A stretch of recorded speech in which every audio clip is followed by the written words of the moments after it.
certified stepper, I'm the leader of this ape shit.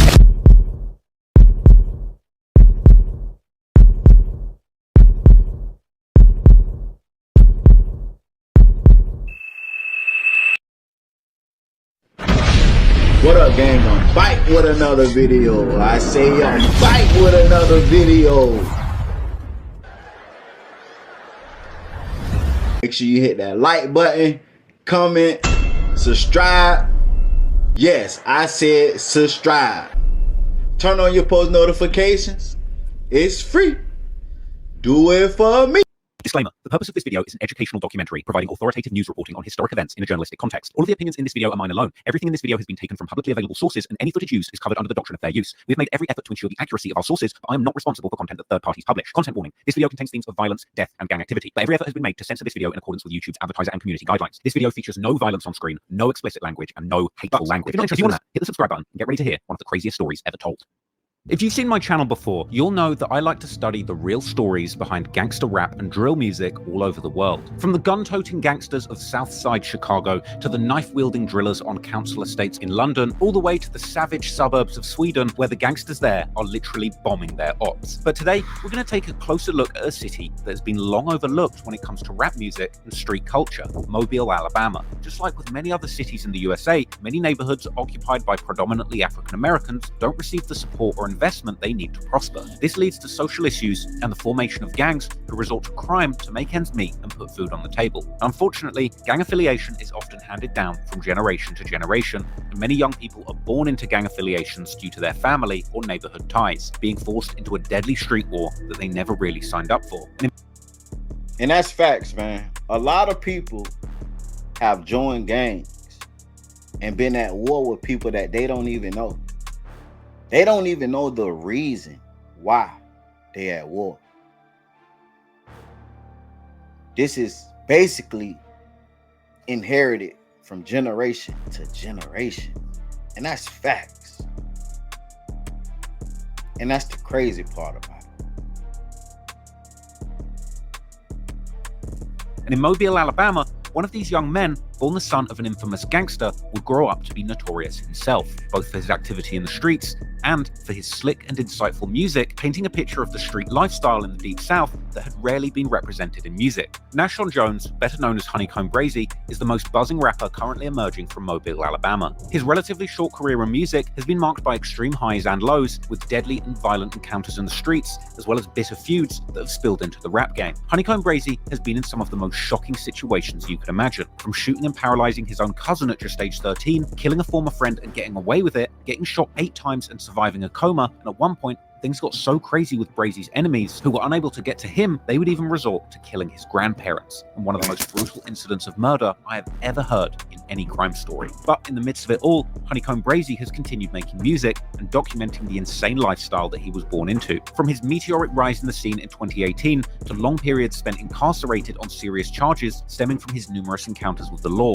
Indeed, Brazy lived a serious life of crime before releasing any music, as can be seen from his gallery of mugshots and countless photos from behind bars where he can be seen posing in his best prison fits, still rocking designer clothing in prison. And according to Brazy himself, he spent a whopping half of his life behind bars. But I was on a 20 split 4 years. I did 4 years, then 3 years, then 2 years, then 1 year, then these 11 months. Now, Brazy was freed again in late 2023, going on to release numerous songs which hit millions of streams in just a span of a few months, before getting locked up once again at the peak of his career in early 2024. And today, HoneyKomb Brazy is still incarcerated. But while he rots away in a cell, in the streets, and online, places like YouTube and social media, millions of fans are obsessed with the story of Alabama's most buzzing gangster rapper. So today, we're going to take a closer look at HoneyKomb Brazy and the war in Mobile, Alabama, one of the most dangerous feuds the rap game has ever seen. Hey, I need y'all to put free Brazy in the chat, man. Hit that like button for Brazy. Free Brazy in the chat. I just want to say this, like he said, man, Brazy spent most of his life in jail, majority of his life in jail. And you would think like, dang, like, bro, when you gonna get it right? And the truth is, some people never get it right. Sometimes they get a sentence that land them in jail forever. Or Sometimes the worst happened to them and they die. But this time, I just want to say, and I always said it in multiple of my videos, this time I can't fault Brazy for going to jail. This right here most definitely was his label fault. But Brazy been given chance after chance after chance. He gotta have a purpose. God gotta have a purpose for Brazy, bro.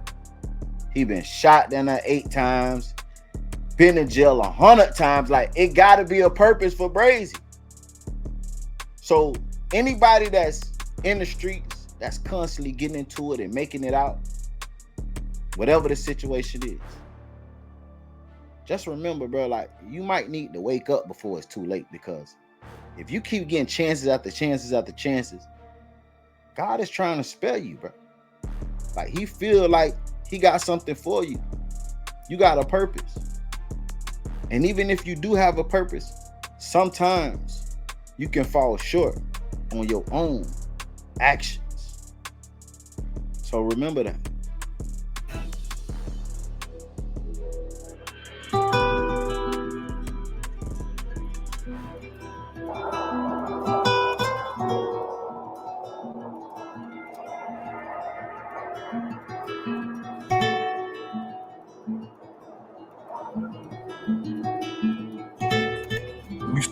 When was the first time you went to jail? What, 12, 13? Now, like 10 years old. Alabama is the worst state to live in, according to a CNBC article that lists the 10 worst states based on quality of life category. What did your mom saying at this time when you're in and out of jail? Is she in that? And then your dad is in jail too, so your whole family's kind of dysfunctional. Yeah. Daddy got life in and he doing life. Get that money, boy. Look at him. That cut like an action figure. They just like a pile of money. Get nephew ready, man. Get nephew ready, man. Get nephew ready, man. Get You made it now. I'm rich. It's my nephew rich. You also said that you would sign $1 million deal. You'll sign for anything if you can get your dad out of jail. Is that real? Hell yeah, that's real. On blood, that's real. Imagine being in jail with your daddy and your uncle. Cause you know they might snitch. I be like, the law. I would cooperate for a life sentence. You know I know about my dog. I do this out the head. These inside me all up in my leg. But before that, they hit me up in my back and up in my head. But instead, I'm still living. These want me dead. Whoa, wait. You shot your cousin? Yeah, yeah. Like on accident? Nah, like on purpose. That way. Like on purpose is crazy. Breaking now, a gut-wrenching scene in the Happy Hill community. An elderly couple dead after their home explodes. Family and friends are wondering what happened to Leela and Tony Lewis. Police confirmed the connection between the couple's grandson, local rapper HoneyKomb Brazy, and Southall. Police were trying to confirm a previous beef between the two. You gonna die with them. Still, my grandma tell me, oh, blood, you gonna die with them. I can't let up right now. I can't let up. If I let up, I'm gonna make my ops so happy. They gonna be happy if I stop. Nigga spray your grandma's house up. These folks soon them old people house. Nigga don't respect that. Now, one of the men that's charged now with this murder is Darren Southall, who was sentenced today to 35 years in prison after admitting to running a large-scale drug operation. Fourth suspect arrested in the murders of Tony and Layla Lewis. They are the grandparents of rapper HoneyKomb Brazy, gunned down in their house and shot. And how many times do you think your home has been shot at? For sure, I know it's 3, but now I know it's 4 times. Darren Southall will be off the streets after entering a plea deal. He faces anywhere from 30 to 35 years behind bars for his crimes. Why are they keep targeting you? Because they want my son, not Sharon Jones, dead. Imagine your grandparents being killed because of you. That shit's crazy. Y'all make sure y'all hit that like button, man. HoneyKomb Brazy's family have deep ties to the Mobile gangland that go back decades. Brazy's father, Nashawn Barnes, was known as Big HoneyKomb or simply Big Comb, and he's by all accounts a well-known figure in the streets of Mobile, Alabama. He had been allegedly involved amongst other crimes in a major cocaine dealing operation in Mobile in the early 2000s, with an eventual indictment revealing a large dope dealing conspiracy that saw Big HoneyKomb caught red-handed with 5 kilos of powder. Big HoneyKomb was known to allegedly rep the notorious Bounty Hunter Bloods gang. Bounty Hunter Bloods are originally a West Coast-based Bloods gang set with a long history, originating in the infamous Nickerson Gardens public housing project in the Watts neighborhood of LA during the late 60s and early 70s. And famous Bounty Hunter members include rappers such as J-Rock, who's part of the label Top Dog Entertainment, which is known for launching the careers of artists like Kendrick Lamar and Schoolboy Q, and likely taking generous splits. J-Rock is known to rep the original set of the Bounty Hunters from Watts, whereas you've got people like the late Dallas rapper Mo3, who was actually part of a Bounty Hunter Blood set from Dallas, Texas, a gang which he repped before his untimely death in 2020. Now, the original LA-based set of the Bounty Hunter Bloods is known for their long-lasting and deadly feud with the Grape Street Crips from the nearby Jordan Downs projects. Both Grape Street Crips and Bounty Hunter Bloods have deep ties to the southern states too, partly due to the fact that many LA gang members actually moved to the south throughout the years, eventually forming their own branches that may or may not have existing ties to the original West Coast branches of the same gang, but also due to more strategically established interstate drug lines in between these different branches of the gang, which allowed these interstate gang sets to work together, bringing in lucrative drugs like methamphetamine from the West Coast to southern states. And those who might have seen my video on the Wolf of Grape Street might remember that this is exactly what the LA rapper 03 Greedo, who was allegedly part of the original Grape Street Crips, was busted for doing in Texas. Now, the gang lineage of the Bounty Hunter Bloods in Mobile, Alabama was clearly passed down to a young HoneyKomb Brazy, who took on his father's street name, originally going by the name HoneyKomb Jr., something that he would display proudly on early Facebook and YouTube accounts, as well as early mixtapes, and later paying homage to this nickname in a creative song and video called HoneyKomb Brazy vs. HoneyKomb Jr. Now, HoneyKomb Jr. would display his connections to the same gang as his father with a lot of pride, presenting as a Bounty Hunter Blood in public, often repping a red bandana and clothing, and replacing his C's with B's and K's in social media posts. Now, I just want y'all to realize, and this for all the fathers and the mothers too, but just remember, y'all that got kids, how big of a role model you is to your child. Your child grow up watching you, wanting to be like you. So you got to be mindful of the things you do, because HoneyKomb Brazy, seeing his dad be one of the biggest gangsters, that molded him to be HoneyKomb Brazy Jr. You feel what I'm saying? Like if his dad would have went down a different path, HoneyKomb Brazy probably would have been a different person, because he basically mimicked his dad. So just be mindful of that. Your child watch you. Your child do what you do. Before your child find a childhood hero, they look up to you. So even if you're not doing the right thing, make sure you conduct yourself in a manner that's righteous in front of your child. We own it. You know that black gang forever anyway. Yeah, I'm trying to meet the game. Somebody hit the game up. Tell the gang come for Brazy. He real blooded on guard. He ain't gonna die about it. Yeah, he gonna really die about it. You heard me? Yeah, for real, for real. But yeah, though, that big salsa wall, I fuck that big sauce. I fuck with sauce. I think sauce bounty hunter too. I don't know though. I still those, you know, I'm bounty hunter. You feel me? But look though, goddamn, with sauce, boom. I got it at the gate. I really put all the blood. Like, I ain't gonna lie. But unfortunately for HoneyKomb Jr., Big HoneyKomb would end up getting arrested and charged in 2008 for an armed robbery and attempted murder. According to court documents, Big Comb and his partners broke into a man's home masked up during what at first appeared to be a standard home invasion robbery. However, according to the victim, after taking his money, Big Comb would remove his bandana, telling him that he didn't want his money but his life, before stabbing him several times. He and his partners would then attempt to seemingly set the victim on fire with gasoline, but he would manage to escape to the bathroom, where Big Comb would end up shooting him. The victim would then allegedly escape from the house, whilst Big Comb and his accomplices fled the scene. By what seems like a miracle, the victim would actually end up surviving this ordeal. But given the brutality of these alleged events, it's no wonder then that the judge would decide to come down hard on Big Comb, giving him a life sentence, with his profile at the Bullock Correctional Facility listing a brutal 999 years, 99 months, and 99 days remaining on his sentence in perpetuity. So without his father to help him navigate the streets, HoneyKomb Jr. was left to survive in the hard streets of Mobile by himself. You also said that you would sign $1 million deal. You'll sign for anything if you can get your dad out of jail. Is that real? Hell yeah, that's real. On blood, that's real. Hell yeah, why not? Money ain't shit to get.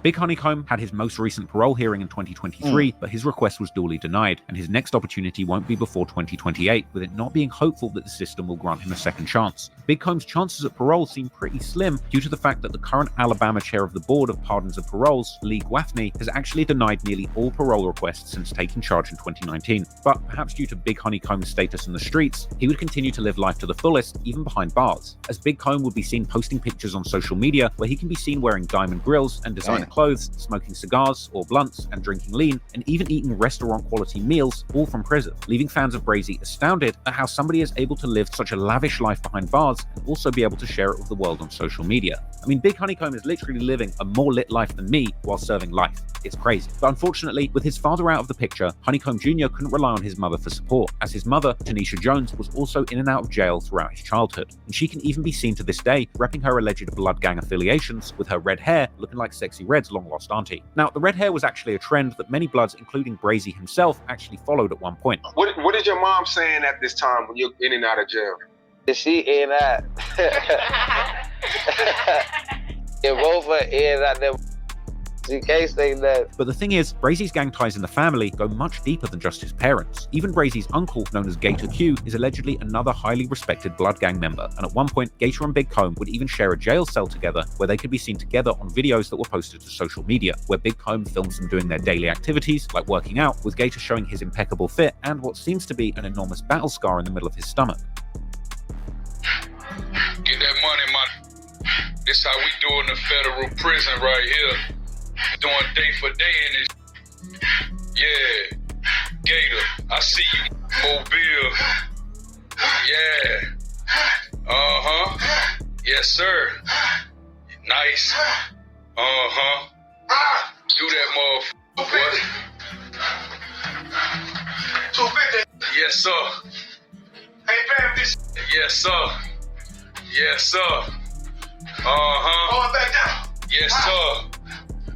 They would also show family photos, with Gator at one point saying how he's rich now because his nephew is rich, while showing an old picture of him repping the blood gang when he was HoneyKomb Jr.'s age, all saying how he's been incarcerated ever since he's been doing this red shit. Let them know your uncle still standing. And for all the hoes they try their back on me, we made it now. I'm rich. It's my nephew rich. Yeah, that's what time it is. See these motherfucking pants right here? I know they don't wear this shit no more. I'm gonna show you when I left the street. Been doing the red shit. And when I was a little, I was your age, Lil Comb. Right here, when I came in this motherfucker. One love. Real for life. At some point, we gotta learn from our family members, friends, and people that come before us mistakes. It's no way that HoneyKomb Brazy father is in jail for life. His uncle is in jail for life down there. Been in there since he been a kid. And that HoneyKomb Brazy follow right in their footsteps. But that go back to what I was saying. He looked up to his dad and his uncle them so much that even jail was something that he idolized.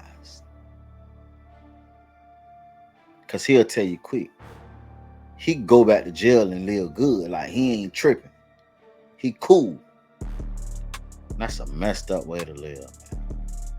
I'll make sure y'all hit that like button, man. Like, I ain't gonna lie. Like Brazy, my boy, man. But just watching this right here, man. This I feel kind of sorry for him. Straight up. Like, I feel sorry for him, bro.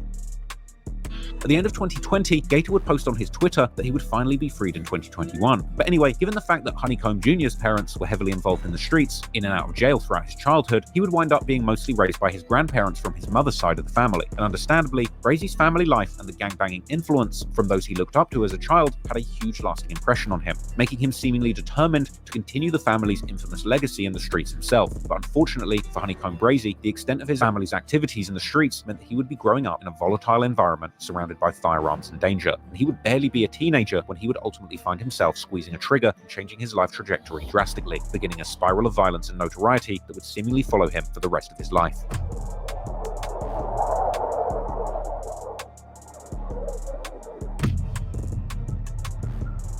He never had a chance. HoneyKomb Brazy, full name Nashawn Teran Itez Jones, was born in Mobile, Alabama on the 23rd of February 1995. And despite there being some rumors that he was born in Atlanta, it's Mobile, Alabama on his birth certificate. At the time of his birth, his mother had only just turned 16, and she would post the birth certificate on Facebook with a caption revealing that she had indeed gotten pregnant at just 15 years old. And a young HoneyKomb Brazy would seemingly spend much of his childhood in a small house owned by his grandparents, located on Dr. Thomas Avenue in the Happy Hills neighborhood, part of the historical Africatown community. As Brazy raps in his song 223, his upbringing was defined by poverty, with Brazy and his siblings regularly sleeping on the floor, and even claiming to have been literally born in the middle of the street. Moreover, the house was only a stone's throw away from the infamous large public housing project called the Josephine Allen Homes. These projects can even be seen behind a young Brazy, an old family photo likely taken in front of his grandparents' house. Growing up in these projects with hundreds of units and dozens of buildings was HoneyKomb Brazy's introduction to the streets and the gang lifestyle, and it was also in these projects where he would end up losing his very first friends to the streets. In 2007, an 18-year-old man named Robert Lucas, known in the streets as Slick Rick, or just Slick, was gunned down by an undercover police officer who had arrived at the Josephine Allen Homes to investigate a call about drug activity. The officer claimed that Slick had pointed a gun at him during a chase, but the Happy Hills locals were outraged, demanding that officer should be fired. After the feds would become involved in the investigation, that officer was eventually found to be not guilty of any wrongdoing. And in a stark example of failing upwards, that officer named Paul Birch would eventually become the new Mobile County Sheriff in 2023.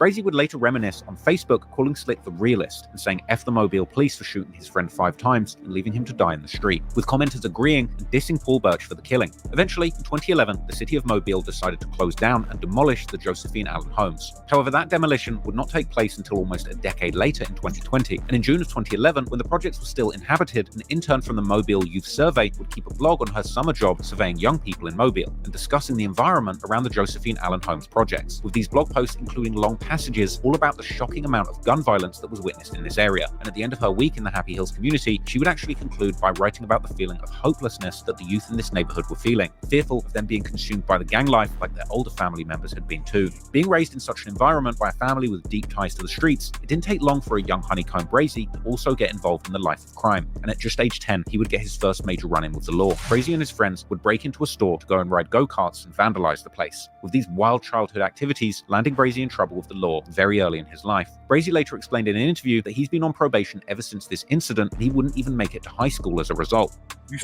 When was the first time you went to jail? What, 12, 13? Nah, like 10 years old. Broke in the store, broken room to go, boys. Rooms to go. Yeah, just riding. They broke in the factory though. They had a factory. I was just riding the golf cart and sitting in that whole the little thing, you little fuck. Just having fun for real. Them folks locked my ass up. You broke in the rooms to go, like just riding go-karts, not really stealing anything, but just having a good time. Yeah, I up too though, knocking over too though. I was up, like busted a snap machine and shit. They're bad as fuck. Man, you wild as hell, man. Now I've been on probation ever since. Dropping out of school so young likely pushed Brazy even further into the That's street messed life, up, and with man. his parents constantly being in 10 trouble with years the law old. too, he was left with only his grandparents to try and guide him. In a freestyle on Facebook Live, Brazy would rap about these times, apologizing to his grandmother for dropping out of school, where he rapped, "I did this for you, grandmama, and I know you mad I ain't make it through school, grandmama, and I'm mad I ain't make it through too." Unfortunately, for his young son, in 2008, Brazy's father, Big Comb, would catch the case that would take him out of the streets for good. But according to HoneyKomb Jr., this wouldn't necessarily stop his street activities, as Big Comb would allegedly appoint trusted members on the outside to tend to his business whilst he was behind the wall. One of these trusted enforcers was Brazy's cousin. Around this time, HoneyKomb Brazy was also sometimes living with his aunties and their families from both his mother's and his father's sides, finally giving him a chance to be part of a more normal family dynamic. But unfortunately, this wouldn't last long, because soon after his father had gone to prison for good, he would allegedly send a barely teenage HoneyKomb Brazy on a dangerous mission that would almost end up destroying his life and the life of his cousin too. But like I would stay on my mama though. I stay with my Aunt Tony, you know. But they shoot to my Aunt Nisha house sometime, but I end up shooting her son. That was my cousin, so they all type of shit going on. Whoa, wait. You shot your cousin? Yeah, yeah. Like on accident? Nah, like on purpose. After catching serious That charges ain't still funny, from behind bars, Big Comb would allegedly keep doing business in the streets, overseeing the operation that would be run on a street level by his closest confidants, one of them being Brazy's cousin, whose mother's house HoneyKomb Jr. was sometimes living in. Unfortunately, Big HoneyKomb would eventually notice that some money had come up missing, leading him to believe that someone within his operation must have been stealing from the pot, with Big Comb's suspicions falling on his nephew, Brazy's cousin. Was it like a family, like was it an argument? Like, can you take us through that situation? Nah, that was like him and my dad, some shit with him and my dad, you know. He had some money came up missing. I'm just gonna say that. Some money came up missing there with my dad. You know, he was locked up. You know, they gave him life and shit, so I was tripping already. When he rent that to me, you know, I had with the whoop. Big HoneyKomb seemingly wanted his 13-year-old son, HoneyKomb Jr., to go and handle this dispute over the drug debt with his own cousin, who he was at least sometimes living with. That cousin and Brazy's aunt lived in Plateau, another one of the older Africatown communities located across an interstate that runs through them. And so, on the instruction of his father, Big Comb, a 13-year-old HoneyKomb Brazy and his friends from the Happy Hills would make their way to Plateau, where he would end up confronting his cousin, shooting him, leaving him seriously injured and ultimately paralyzed. Hey, man, just imagine the influence that HoneyKomb Brazy dad had on him. He was 13 years old. His daddy told him to go handle business, and he went and shot his cousin. Not nobody off the streets. His cousin. And it's going back to what I keep telling y'all. Be mindful of the influence you have on your kids. That shit crazy, man. I was like 13 years old. Like, Pop been gone there since I was like 12 for real when he left. But I was 13 years old when I took the hit for him. And you know the streets know about that I ended up paralyzing my cousin. Like that right there. You know, paralyzed my own cousin. Took a hit from my pop. 13 years old, I took a hit from my pops, man. On dick, on blood, man. That's how I ended up going to prison when I was 15 years old. Y'all want to know the story? Wait till my dad to get on here and tell y'all. That's how I went to prison when I was 15 years old, man. I took a hit from my pops, man. On blood. I took a hit from my dad. He proud, y'all too. Never did no shit like that. You 13 years old, your daddy hit you up here in jail. Man, they trying to give me life, man. They trying to give me life. They get it, whoop. Get it rent out, whoop. He wet. Man, for real, man, yeah, man. I'm telling you, man. You know, man, little one, man. I'm 13 years old. Then I go spin like the way. After shooting his cousin, Brazy obviously couldn't just return back home to either his grandparents' or auntie's cribs. And to make matters even worse, the family from his dad's side were now furious with him, with his own grandmother hoping for his death. Yeah, my grandma mad. My grandma told me on dead. Then my dad and mom, I'm like, what up? I hit them, or they blow my phone. I'm like, what's up, Granny? You gonna die with them. You gonna die with them. Dude, my grandma telling me, oh, blood, you gonna die with them, dad. Cause I had some happy here with me when I did it, you feel me? But like, they ain't shooting nothing like that. They didn't have no gun. But they was just right there when it happened. You know, my cousin from Plateau, I'm from Happy Hill. That's right across the street from each other, you know? So we did it. We shot at the Happy Hill. When I did it, you know, I did it in front of everybody though. You know, Pop said run it. So, you know, you gotta do it. You know, and just do it. You know, it's done. You know, I really does it. So, with the police and his own family after him, HoneyKomb Brazy would have to lay low, and at only age 13, he went on the run, actually managing to stay hidden for several months, until he was eventually found and charged at just age 14, leading to a 3-year sentence at the Strickland Youth Center. Now, I get locked up when I'm 14. I went on the run. They caught me when I was like 14. I got out when I was goddamn turning 17. I was like 16 when I got out. Then I was turning 17. However, Brazy, many years on from this incident, would actually show remorse for his actions, later revealing that he doesn't have anything against his cousin and that he would have handled things completely differently today. I was young then though. Like right now, I don't know if I still do that again. Cause I still fuck with Buzz. It was just a misunderstanding, but you know, I would have thought better about it, but I was young. Then my dad was telling me to run it. So you know, dad is telling me to run it, you know, finna run it. You know how that go. So I read that bitch though. And Brazy's also talked about this incident in his music. For example, in the song Gucci Flow, Brazy mentions taking a hit for his dad and paralyzing his own blood, as well as claiming that he was actually charged as an adult, although he was only 15 years old at the time of the sentencing. Brazy would also mention the incident in his first and biggest hit song, Freestyle, where he mentions his grandma being in tears due to his actions, as well as people calling his phone and telling him what he did was wrong. Thankfully, his cousin has now made a full recovery and can even walk again, and Brazy has apparently even rekindled his relationship with his cousin, explaining how he used to look up to him when he was younger and how his dad treated the cousin like he was his son and HoneyKomb Jr. like he was the nephew. Well, now he back now though. He back walking. He straight. We straight now though. You know, we cool. Okay, so you shoot your cousin. He gets paralyzed. What is your relationship like afterwards? He came. I ain't gonna. I with him. He, you know, we straight. We straight. You know, cause I used to look up to him when I was young. You feel me? Like I used to look up to him. Like my daddy put him on type. You know. He was like, my daddy treated him like that was his son, you know, and I was like the nephew for real. Before reaching the age of 17, HoneyKomb Brazy had already experienced a long bit in jail and several years on probation, and at this point he was clearly desensitized to violence and completely unafraid of prison, with this setting a dangerous precedent in his life for the years that followed. And after returning home to the Happy Hills neighborhood with his grandparents Tony and Sheila Lewis, Brazy would continue his reckless lifestyle, catching yet another very serious case soon after this. Hey, y'all let me know, man. If y'all was Brazy cousin and he shot y'all and had y'all temporary paralyzed, would y'all be able to forgive him? Would y'all be able to forgive him? And y'all will be back cool and like nothing ain't happened? Like you just thankful that you still alive?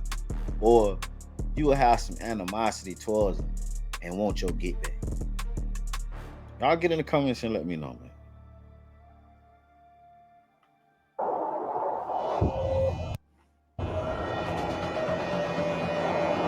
According to the news reports, on December the 12th, 2011, Brazy and his right-hand Dietrich Thomas, known to his friends as Det, were walking on the 800 block of Center Street. However, the reports don't specify which Center Street this is, as there's several of these in Mobile, including one in Plateau, which would indeed be the closest location to Brazy's grandparents' house. Anyway, at around 5:45 p.m., the pair would approach a man walking on the same street, stopping to talk with him, until one of them pulled out his pistol and shot the man in the leg. Brazy then allegedly ran through the man's pockets, taking his money, before the duo fled the scene. And not long after this, police would arrest Brazy at his home, charging him for the shooting and the robbery. Interestingly, even at just age 16, the news would mention him by his street nickname, Little HoneyKomb, which really highlights just how much notoriety HoneyKomb Brazy and his family had garnered amongst the mobile police at this point. In his Say Cheese interview, Brazy actually claimed that he wasn't the shooter, but he wound up taking the charge for his friend. I was like 16 when I got out, and I was turning 17. Then now I ain't get locked up for the murder. Then I got locked up for a robbery and attempted murder. But I ain't need to do that though. My partner did, and I ain't dead. He did it.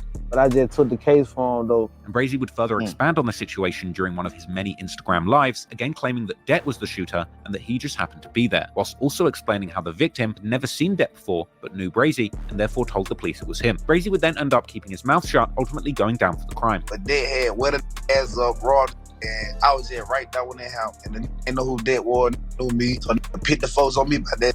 Mouth. I know that attempted murder in the robbery first, and I'm on the run and shot a got me assault charge. So now I'm in it like, man, damn. They want me to tell, I can't tell, so get what? I took 20 split 4. But 3 months after the incident, on March the 4th, Brazy was set to appear in court. And on that very same day, Det was playing dice on the porch of 940 Semler Street, right on the border of their Happy Hills community and the city of Pritchard. At some point, Det and a 40-year-old man named Anthony Jenkins had allegedly fallen out over a mere $5 bet, which would tragically escalate into Jenkins shooting Det in the head, killing Det at only 17 years old. Det's death would cause deep tensions in the neighborhood, which according to the police would lead to shots being fired back and forth between the families of Det and Jenkins, even requiring police to protect Det's funeral. Now, Jenkins had a track record of criminal behavior, such as robbery, but shockingly, after he surrendered to the police on the 8th of April 2012, he would soon get out on bail with bond set at a mere $50,000 on this serious charge of murder. There was also seemingly no rush on a trial date, as Jenkins was able to walk the streets freely for another 2 years until he was caught for yet another crime, this time possession of the so-called synthetic cannabis called Spice. However, even after that, he was still reportedly given a new bond again months before his trial finally began in 2015. And the news would also report that Jenkins, who was facing life in prison, had actually been offered a plea deal of a 20-year sentence if he pled guilty to a lesser charge of manslaughter, but he would reject this deal, opting to take things to trial in the face of a possible life sentence. And this would seemingly end up working greatly in his favor. Now, I haven't been able to find any concrete evidence of the outcome of that trial, but based on social media activity, it appears that today Jenkins is still a free man working an honest living. And even more shockingly, in December 2023, when HoneyKomb Brazy was facing his latest run-in with law enforcement, despite being the person who had killed his best friend, Jenkins would post this on his Facebook, commenting that he didn't wish death or jail on anybody, as well as directly stating, "Free the young'un, Lil Comb Brazy." But regardless of the alleged killer ultimately paying homage to HoneyKomb Brazy, Brazy would later reflect on losing his close friend during an Instagram live, clearly hurt by the fact that he was unable to be there for him, as well as likely being haunted by the fact that if Det had been charged with the robbery that they did together, he might still be alive this day. Wait, but goddamn. So what happened to dude for killing his homie? There's no record of him going to jail on that case, the outcome of that case.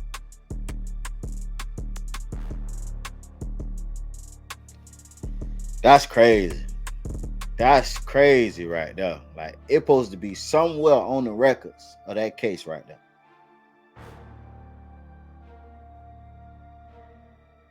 Hey, and another thing, man, y'all stop gambling, bro. It's a lot of people that lost their life from gambling. $5, $10, $20. For real. I lost a homie at a dice game. Got shot in the head. Y'all stop that gambling shit, man. Day. Soon I took the deal, Det get killed. That's why I ain't long live Det forever. Like LD long live Det. Soon I take the case for Det, he get whacked the same day. Soon I go to court, he get killed the same day I take the case. To this day, Brazy pays respect to his friend and can often be heard saying on Det, writing LLD for Long Live Det on social media. Brazy has also mentioned Det in numerous songs, like his Jail Freestyle, a remix of Future's Perky's Callin', where Brazy raps how he can hear Det calling instead. While serving his time, HoneyKomb Brazy would actually say that once he was free, he would dedicate himself to rapping in Det's memory. And he would seemingly also begin to mention a new crew or set that he would be carrying on Det's legacy under, naming his crew RN4L, meaning Real N-Word for Life. Around the time of Brazy's imprisonment, he and his friends would begin to rep the RN4L moniker, and besides Brazy, this crew would seemingly include original people close to Brazy, many of whom were also incarcerated, such as Duke Gotti, or Dugotti, another aspiring rapper at the time, who was also seemingly serving a sentence despite his young age, with videos of him rapping in jail surrounded by goons circulating online. Since then, RN4L has grown into a rather large set, as can be seen in social media posts, where Brazy can be seen proudly showing off his crew, who have the RN4L letters tatted on their necks, arms, and even faces, all while they can be seen toting heavy weaponry such as automatic rifles and FN pistols. Yeah, man, a whole bunch of R4S going on, man. Y'all know it, man. It's real deal gang related, man. Don't be stupid. Go shit everywhere. Y'all know the whole game that went off. Y'all R4S. Y'all bitch don't be R4S. I don't know going on. Whole bunch of it, whole bunch of it, whole bunch of it, whole bunch of it. Oh, they try, man. Y'all know number 9, man. Stop playing, man. All on the face with this R4S for real. Look, I don't know what's going on, man. The RFWS, I'm gonna take over this. Y'all know this for real, man. We stepping on, yeah. RN4L is also the name of Brazy's own record label that he's used to officially publish music, since his first hit song Freestyle in 2018, whilst partnering with different distributors on different songs. The moniker RN4L, or Real N-Word for Life, is actually commonly used in a lot of rap songs. For example, Rondo No. 9 from Chicago, who I recently covered extensively in my 6-hour documentary on his gang set 600, would famously drop a mixtape series with the same moniker, and Lil Durk also has a song named RN4L devoted to Rondo, after Rondo would receive a long prison sentence for the murder of an innocent taxi driver. But anyways, creating a new set was in the grand scheme of things just another example that despite his troubles with the law, Brazy was getting increasingly sucked into the street lifestyle. And when he was finally released in early 2016, Brazy was unfortunately incapable of staying out of trouble, because almost immediately after being released, he would catch yet another case, and this time the charge was much, much more serious. So I do them years, I get back out. When I step out, I stay out like a month and 15 days. No exaggerating on Black Gang, did no lie. I stay out a month and 15 days, I catch a murder charge. Boom. Damn.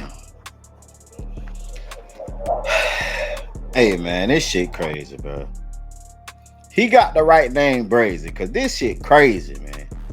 There's no way this dude been in jail since he was 10 years old, kid. In jail since he was 10 years old. Only out for months, and come on, man.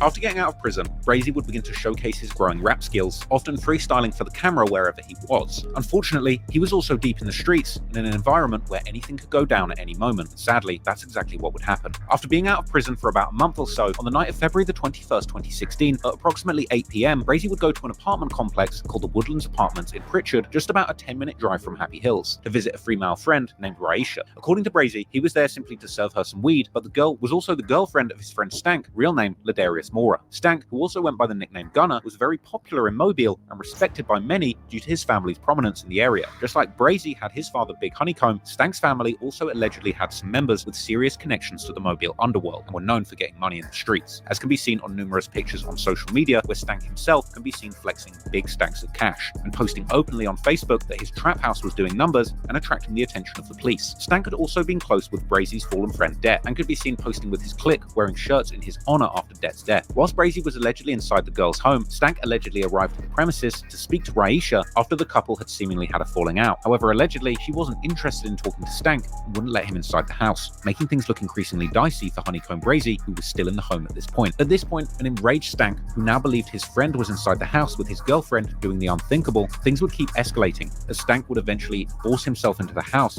by kicking down the door. Understandably, an enraged Stank at this point had a hard time believing that Brazy was just there to sell her some weed, and the two would get into a fight. And it was at this point that Brazy would up his gun, shooting Stank and killing him. Unfortunately, Stank didn't only leave behind a grieving family, but also a small child, as his cousin would tell the news. Very heartbreaking and that he has a small child who now will never know who his father is. The cousin would also tell that there was an exchange of words between Stank and another person before the other person reacted some way, causing the shooting. And this person was known to have a violent background. There's another individual that was there, and there was an exchange of words, and the other individual reacted, which caused to the shooting. The person who alleged did the act is a person that already has a violent history. Police would comment that they hadn't yet arrested anyone, but they had a person of interest who would indeed turn out to be HoneyKomb Brazy. We won't say whether he was inside the residence at that time or he just showed up on the scene.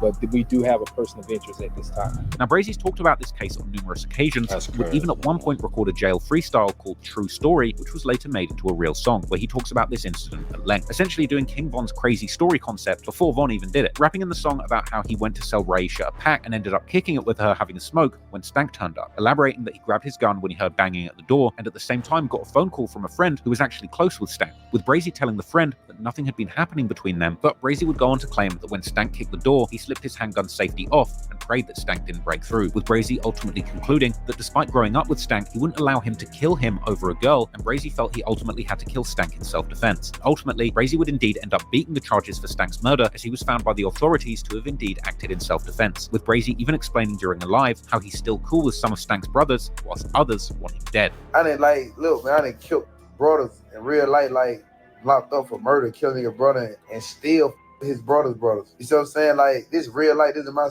I still with the brothers I killed. Like, we still hang around each other. You think they other brother don't even like me, he want to do something to me. But you think I be around the brothers who I killed, like, they got the same dad, everybody sits somewhere and I run with them. You think they'll be around me if I'm fake? Like, now you killed our brother, we still with you. I'm really a real bro. I'm really like that. I'm telling you, I'm really silent. Like, I'm really silent in real life, bro. Like, real talk. Now, this ain't no wrong word for lie. This in black and white. I caught this murder case. This in black and white. You feel? Kick the door in on me. And I had to handle my business. And I had got self-defense for it. I got self-defense for this. And, you know, they what their war started by. They what they all this really struck up by. Their war. They what they had. The grandma and granddaddy did. But all this probably like, yeah. He would also... So the beef that HoneyKomb Brazy in right now to this day, his grandma and granddaddy dead. The plug put bricks on his head. He done been shot 8 times, all because he killed one of his homies over a female. Now y'all get in the comments and let me know who was in the wrong. HoneyKomb Brazy go to serve his homie girl some marijuana, allegedly. And they sit down and start smoking. And the homie kick in the door. They go to arguing and HoneyKomb Brazy shoot. Because the homie feel like Brazy was in there cracking his chick. Y'all get in the comments and tell me who was in the wrong, man. All this shit It's over a female. This man lost his grandparents over a female. This man been shot 8 times over a female. At the end of the day, I just want to say Brazy ain't have no business chilling there, smoking with his homeboy girl. If you went there to handle business, you handle business and get out of there out of respect for your homeboy. This shit crazy, man. But majority of the people that's in war with people right now is because of a female. Speak about the matter in his first interview after getting released in 2023, saying that he loved Stank and he would take it all back if he could. Yeah, my partner, I love my partner. He just tripped that day. You see me? It ain't nothing like that. You know, if I could take it back, I'd take it back. But you know how I get. Ain't down by no film. I ain't never doing no count. So you ain't even hit. You was just telling her, you know what I'm saying? You was just in her house type shit. Yeah, about grandma. Granddad ain't never on my dead little brother Myron. Never. You feel me? Really solid. It's just that how that happened. However, despite feeling bad about the incident and ultimately getting away with it without legal consequences, this incident would set into motion a host of tragic events that would forever change Brazy's life. Because after the investigation deemed Brazy as the person of interest in the killing of Stank, he would choose not to fight the charges, but do what he's been doing since he caught his first charge at 13, go on the run. And 3 days after the death of Stank, Brazy's good friend Duke posted a video on his Facebook where Brazy can be seen commenting on what had happened, telling Duke not to trust women before saying, "I can't let no jam me up," and leaving the car. They'll do it in time, but I can't let no jam me up though, bro. I can't go for it. If I go for it, it ain't right, bro. And if they do get me, gonna be some real already. In the comments of the video, Duke and another friend can also be seen discussing what had happened, both seemingly being understanding to Brazy despite having also been friends with Stank. However, not everyone would be as understanding, because also in the comments of the video would be one of Stank's brothers, who was clearly not interested in lending any sympathy to Brazy, saying F him. Indeed, this time Brazy wouldn't just have the police after him, but also Stank's family, particularly one person from his father's side, Stank's uncle, Darren D.D. Southall, who was known in the streets of Mobile as the kingpin of one of Alabama's biggest drug trafficking organizations. While Brazy and D.D. had seemingly been on good terms in the past, the death of Stank would ignite a deadly war between the two that would ultimately end up unleashing a wave of violence all across Alabama. Darren D.D. Southall is not your ordinary Mobile gangster. This is no small-time drug dealer, because at his height, he allegedly ran a massive empire worth tens of millions of dollars, transporting thousands of kilograms of Class A dope to smaller distributors across the Gulf Coast. And according to law enforcement, Southall's drug empire was active at least from 2016 until early 2021, when he and his organization were finally busted. And during the investigation into Southall and his co-conspirators, law enforcement would intercept a call between Southall and his supplier in Texas, where he would claim to distribute 100 kilos of cocaine every single month. With deliveries landing as regular as clockwork, this was a reliable drug line believed to be netting $3 million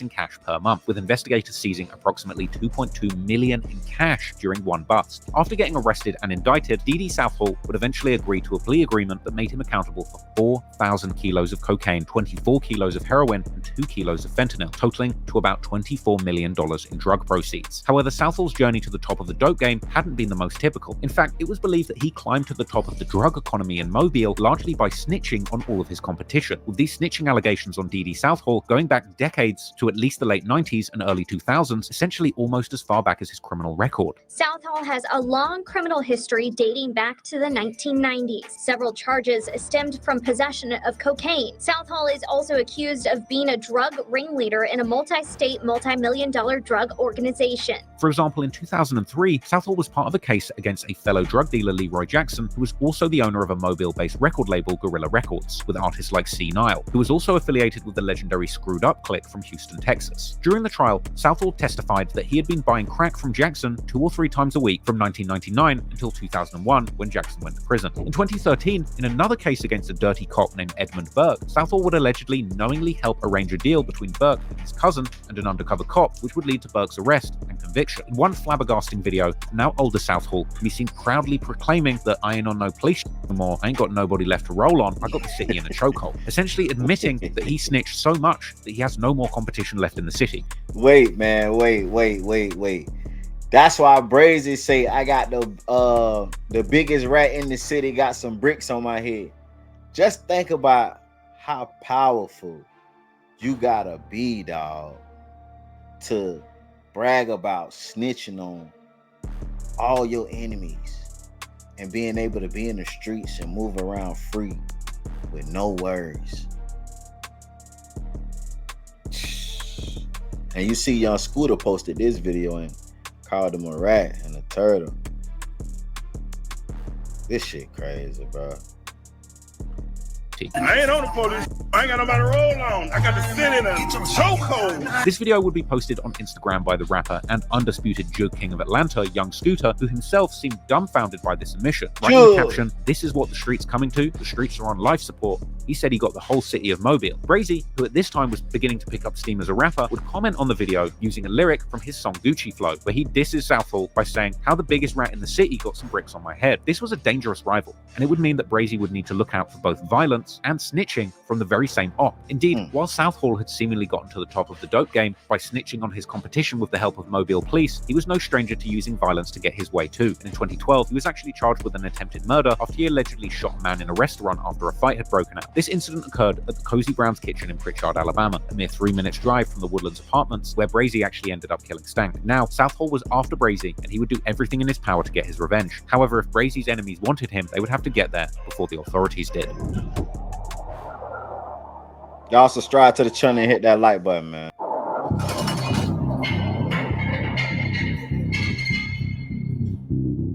The police would eventually catch up with HoneyKomb Brazy while he was on the run, and he was ultimately apprehended and charged with the murder of his friend Stank, landing him back in jail while he awaited trial. He would later explain to his fans how he had still been active in the streets during his time on the run, and how his ops, likely DD Southall shooters, were on his heels trying to kill him. However, he also alleges that once they found out his location, they sent the police on him rather than sliding themselves. Catch the murder charge. I'm on the run with that firearm on me. I'm on the run with the stick because I'm still at smoke while I'm on the run for the murder. Still out here trying to kill me. We still spending. I'm still spending while I'm on the run for a murder. I end up getting locked up. They find out where I'm at. They put the law on me instead of coming to span. They put the law on my house. Caught me in theater, locked me up there, and boom. However, at this point, Brazy was used to jail, and he would seemingly live relatively good behind bars, commonly posting pics of himself on social media, holding stacks of cash, eating good, and rocking designer clothes, just like his father had famously done years before him, as well as going live, showing him and his partners living their best life in jail, doing their everyday activities like lifting weights. Man, it's too much pressure, man. Oh, so. Time for it, man. Man, we grinding for this, man. We grinding for this. Hold the camera, hey, let me touch.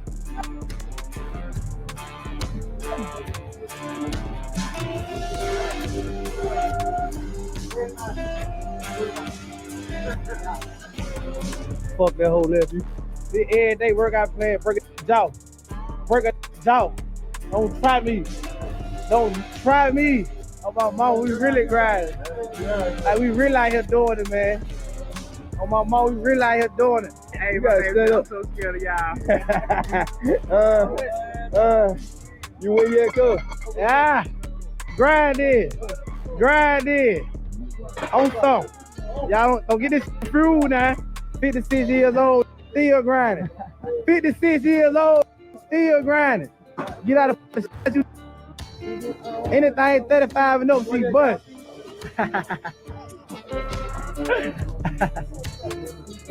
Why though we do it? Brazy would also often record himself freestyling on camera, even asking his live viewers to pick the beats to rap to. Man, bro, anybody just pick a beat, bro, on everything. Anybody on live right now, just send a beat. Pull up in the shower, cause I'm HoneyKomb Jr. I got power. Pull up in that front truck, you hear that? Bang! Get back. As well as sometimes rapping deeper lyrics about his life that he had written down. Knowing down wanna see me young. If you black gang, beat me young. Clutching hard, cause I'm paranoid. How it happened? Wow, what are you wishing for? Run up in the house, make that get out. I thought I was coming right back. I'm coming right back with this thing. Now it's gotta happen. This gotta happen. Quick going through it, so I do that with him too. You know what I'm saying? They real. It real like that. We dying about that. I'm just like my dad, and you just like your daddy too, and you know he a rap. Damn. Why I don't listen to rapper because they tellin' lie. Why I don't listen to rapper because they tellin' lie. When we were lurking for real, we used to sleep outside. And we were lurking for real, we used to sleep outside. Hey, this just a little song over there. HoneyKomb do it. Oh, I really do it though. Brazy could even be seen rapping the lyrics to his song Freestyle that would later turn out to be his breakthrough hit. I be so paranoid. I'm talking about I put my game on my pillar line. I know that these niggas plot. That's why I surround myself on my killer's line. Perhaps due to his rapping skills and reputation in the streets, or maybe due to the connections that he had made while being in the streets or behind bars, Brazy would also already have some of the most major connections in the rap industry, as he would post himself FaceTiming famous rappers and known street figures, like Atlanta's biggest dope dealer turned rapper, Rallo, aka Mr. Dogfood, and Yo Gotti's #1 shooter turned rapper, Black Youngster. It was also during this stint in jail that Brazy would famously spend time in the same cell as his father, Big HoneyKomb, likely making his time behind bars much more tolerable, as they finally had all the time in the world to catch up on life and spend long lost time together. Placing the two in the same cell seemed like an unusual stroke of luck, particularly given that Big HoneyKomb also shared the same cell with Brazy's uncle Gator Q. However, according to Brazy, this was not done on purpose, but rather the prison staff were actually completely unaware of him being Big HoneyKomb's son due to the fact they actually had different last names, with HoneyKomb Jr. actually having the last name of his mother. Y'all shared the same cell? Yeah, we slept in the same cell. Match count at West Jail. How does that work? Like, did y'all make it like that, or did he No, they just put me in the cell with them. Like, I got out of lockup. I was at St. Cloud, but I was goddamn getting into without, so they end up kicking me out of that. They like you can't be here no more. You doing too much. So they sent me to goddamn West Jefferson and lockup. So when I got out of lockup, they put me right in the cell with my daddy. But they didn't know that my daddy, we got the same first name, we ain't got the same last name. So I went in there with him, we banging. That pop real. We ain't doing the beginning high, sipping drink, talking on the phone, out, kicking it. That's it. Anyway, Brazy would wind up spending 6 months with his father, Big HoneyKomb, and would later claim he would have actually taken another year in jail if he was able to spend it with his father. And how long did y'all share the cell for? We did like about 5-6 months, and I dipped. I had went home. That was the last. I was on the end of my bed. Okay. Yeah, but I left out the cell with him though. I ain't really want to leave that. I was ready to do another year with him for real. On everything, I ain't even lying. But eventually, Brazy would end up beating the murder charges on a self-defense basis in late 2017, hitting... I just want to say this too, man. I understand that, and it's for the kids. That shit might look cool. Y'all see Brazy them in there with designer money and eating good and all that shit and phones and shit like that. And y'all might be thinking that shit sweet. But nah, everybody don't get that treatment. You feel what I'm saying? Like, you got to be one of them ones. You got to have connects. Like, everybody don't get that treatment. There's some people in there starving, dog. So don't look at this and think that it cool. Because this ain't cool, man. Everybody don't get this treatment, man. Hitting the streets again whilst leaving his father behind in jail, which was clearly a tough pill to swallow, as Brazy has expressed numerous times how heartbroken he felt after he was separated from his father again. Brazy has since gone live on social media with his father, making it obvious just how much joy he gets from speaking to him. Man, free my motherfucking daddy, man. My daddy finna come on here. My dad in the cell right now. I'm telling my dad in the jail cell right now. Hold on, cut that off. Tell me call back. Man, free my motherfucking daddy, man. My dad in the one cell. Y'all think I'm gonna let him take me? You think I'm gonna let him take me while my dad is out on me? It's all stupid. Hey, Dad. Hey. What's up? How's I doing? And Brazy has also mentioned how he would sign to a record label if they're just able to help him get his father out. Told them folks, you want me to sign, get my dad out. That's all y'all gotta do. And you gonna see it on flexing or not. And on the sign, he been locked up 14 years already on the life sentence. He can make parole next year and come home. They had case some real bull. So y'all got some good lawyers and all that right there. Anything, get wet. Man, run it, man. Like, run it, let run it. Yeah, let run it. Any record label, anybody, let run it. Get pops out. Know y'all got that pull. Know y'all got that pull for real, for real. Know y'all can do that. Know y'all can get pops out. Yeah, know y'all want Brazy. Y'all know Brazy gonna bring that check for y'all now. Y'all know I'm finna be the hardest out. If I gotta go independent or in a way, I'm finna be the hardest out. I'm telling you, I'm gonna get him out myself anyway. I'm just trying to get him out a little bit faster. But before Brazy would hit the streets once again, his father would leave him with one piece of advice: move carefully. Because while he might have been officially off the hook legally when it came to the death of Stank, Dee Dee Southall was not about to let his nephew's death go unavenged. Right. I got money on my head. Like that when I had the murder, that when I'm finna get out for it. You know, I had to do like 2 years. I'm finna get out on that right there. He telling me like, well, you get out there, you gotta walk light. You know, you goddamn trying to get you out the way now. Like, well, I ain't trying to goddamn get that phone call. For real, can't let them do me like that while I'm doing life.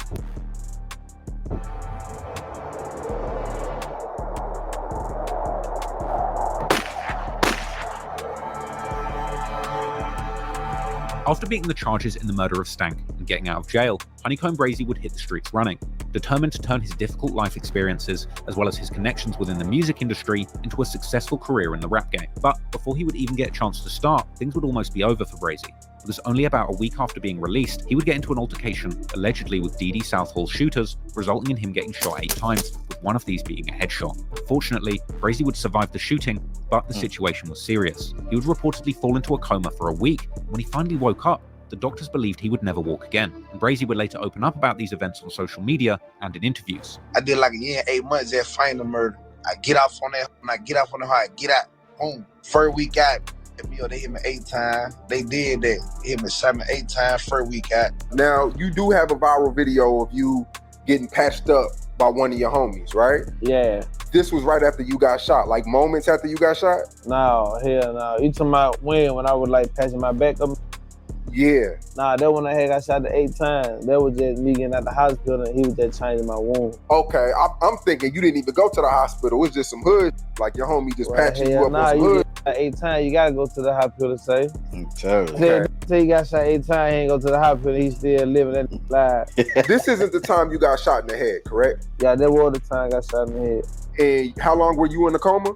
Like probably like 8-9 days. Okay, and I understand the doctors told you shouldn't have made it? Yeah, they were telling me I wasn't gonna be able to like walk right. I wasn't gonna feel some part of my leg no more because I couldn't feel it. But now I feel it now though. You know, they told me all type of lies, you know, be bored.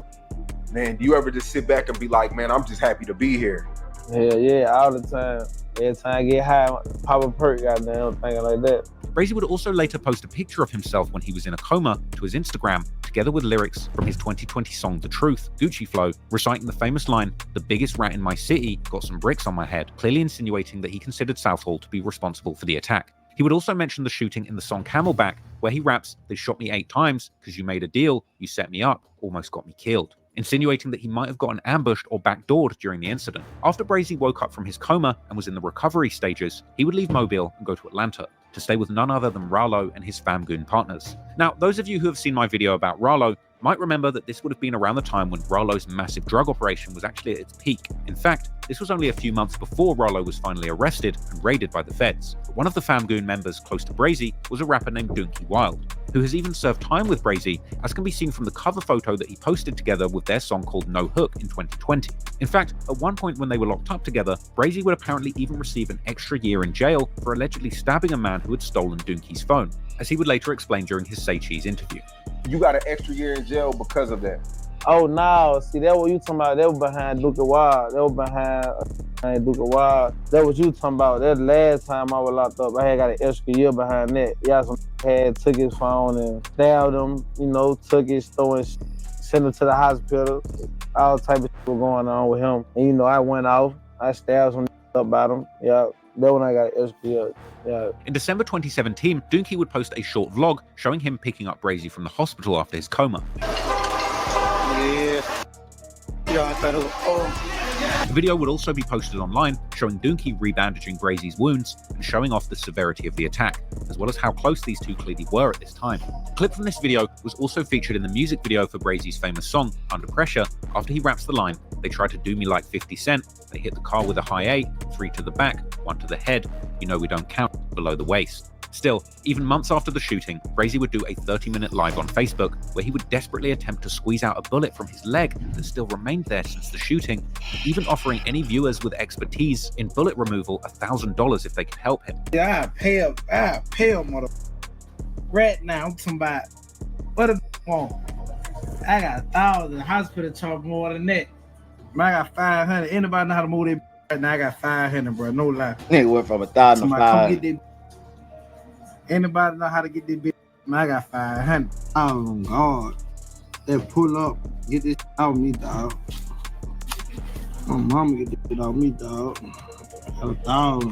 Brazy's original plan was to stay in Atlanta and record music with Rollo and the Fam Goons, but as he would later explain, vengeance was playing heavy on his mind, and even in the safety of Atlanta, far away from the dangers of Mobile, Brazy wanted to get back to Alabama to stand on business. So he would return to Mobile with one goal in mind: get back. I shoot to the A with Rollo now, and what I did, I shoot to the A, boom. I'm talking about Fam Goon. I'm talking about this before the deal, all the extra.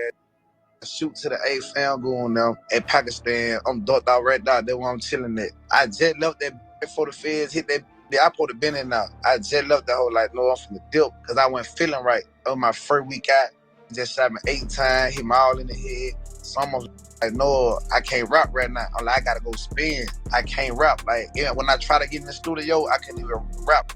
I couldn't do a bar because I'm like, no, these stepped on me. Like, I can't rap. I'm out here rapping, these folks stepping. No, we finna go step back. And after returning to Mobile, Brazy would allegedly slide every single night, sometimes even multiple times per night, looking to catch the people who shot him. However, Brazy's enemies, who thought that he wasn't even in the city, would mistakenly retaliate against the wrong people, resulting in someone's grandmother's house being shot up.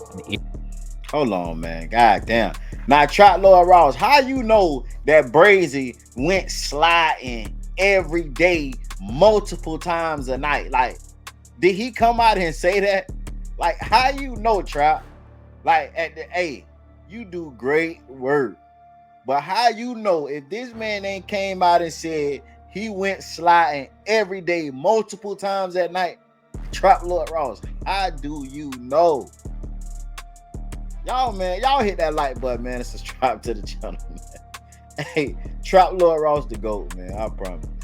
Eerie sense of foreshadowing, considering what would happen some years later to Brazy's grandparents. I'm spending like real talk on my soul. I'm spending every night I came down there. And them know that I spent like 4 times one night. And I knew they know of me because I posted pictures the next day to let them know of me.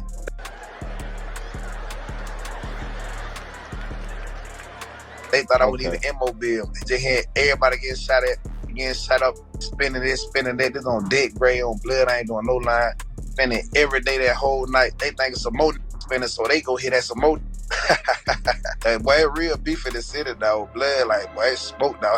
So you'll never know. If you got beef on you, you don't know who got you, you feel me? So we spinning. They go hit that some more, but they end up shooting grandma's house up. So when they shot grandma's house up, I'm like, nah, I'm finna let these know I'm down here. I'm finna let these know I did it, but I ain't finna tell on myself and be like, oh, I did this and did that. But I'm finna post that little picture in Mobile, in my project where I'm from, Happy Hill. I'm finna post this picture in Happy Hill and let these know I'm in the city. On my dead karma, they thought I was dead. I'm back. So y'all posted pictures, so now they know, oh, that come Mobile, so he did that.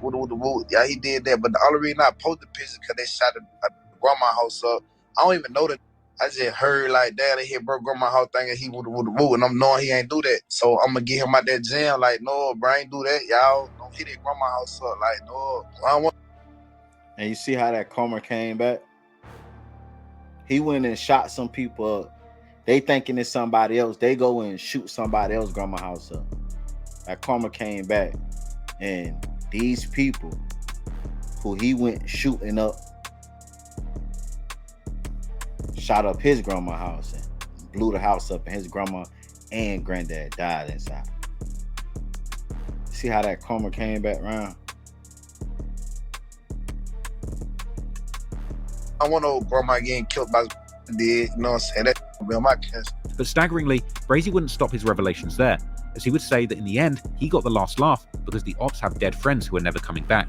And he would quote the infamous diss song by Gucci Mane, The Truth, which is dedicated to Gucci's main op, Young Jeezy, where Gucci raps, "Go dig your partner up now, I bet he can't say," a reference to Young Jeezy's friend Pookie Loke, who was killed by Gucci Mane during an incident where Jeezy's henchmen attempted to backdoor Gucci with the help of a young woman. Cause right now they got me down bad. They got the laugh. I got the laugh dead. You feel me? You got dead, ain't never coming back. Like Gucci said, dig your partner, man, he can't say y'all for real on that. So I wasn't tripping about that part. Like I done did everything but died on my soul. Did everything but died. Like real talk. So I don't be giving the shit. Like shot me in the head, shot me 3 times in the back, all that. Like, you know what I'm saying? I ain't stunned it. I don't give a I know God got me. A few months after getting shot, Brazy would also post a cryptic message saying that his family had switched up on him and that he would face whatever came his way alone. Now, you can really get an idea of where Brazy's head was at during this time by reading an exchange between Brazy and the brother of Stank in May 2018, where Brazy would post about a situation that resembled very closely what happened between him and Stank, saying, if you got someone you like and you get into an argument with guns around, you should walk away rather than kill your friends. To which Stank's brother would reply, attempting to press Brazy, saying, you stepped on my brother and never explained, but what's understood doesn't need an explanation. But Brazy, seemingly not concerned even the slightest, would directly taunt the brother back, telling him to suck his D and explain that. But eventually, Brazy would seemingly get tired of sliding, ultimately getting motivated to take rapping seriously as he continued to drop videos of himself freestyling on social media.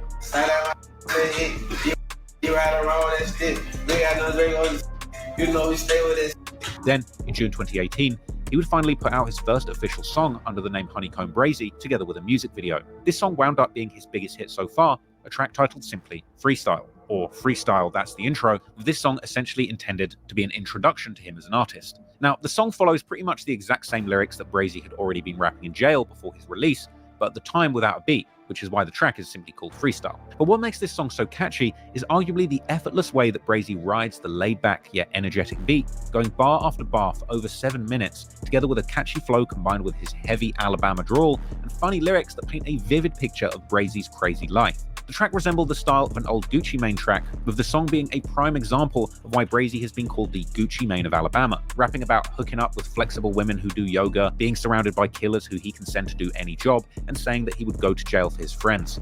He even compares himself to a pimp, saying that he's had girls since 10 years old, and he reminisces on robbing packs and getting finessed in the streets by his own uncle. Given all of the trauma that Brazy has experienced during his young life, the song also gives a more serious insight into Brazy's state of mind, like when he mentions being so paranoid that he pumps gas with his pistol drawn and only surrounds himself with killers. Brazy would later open up about the process of making the song To Say Cheese, saying how he knew that this track would blow up. Now, your first ever music video, right, is at 22 million views on YouTube.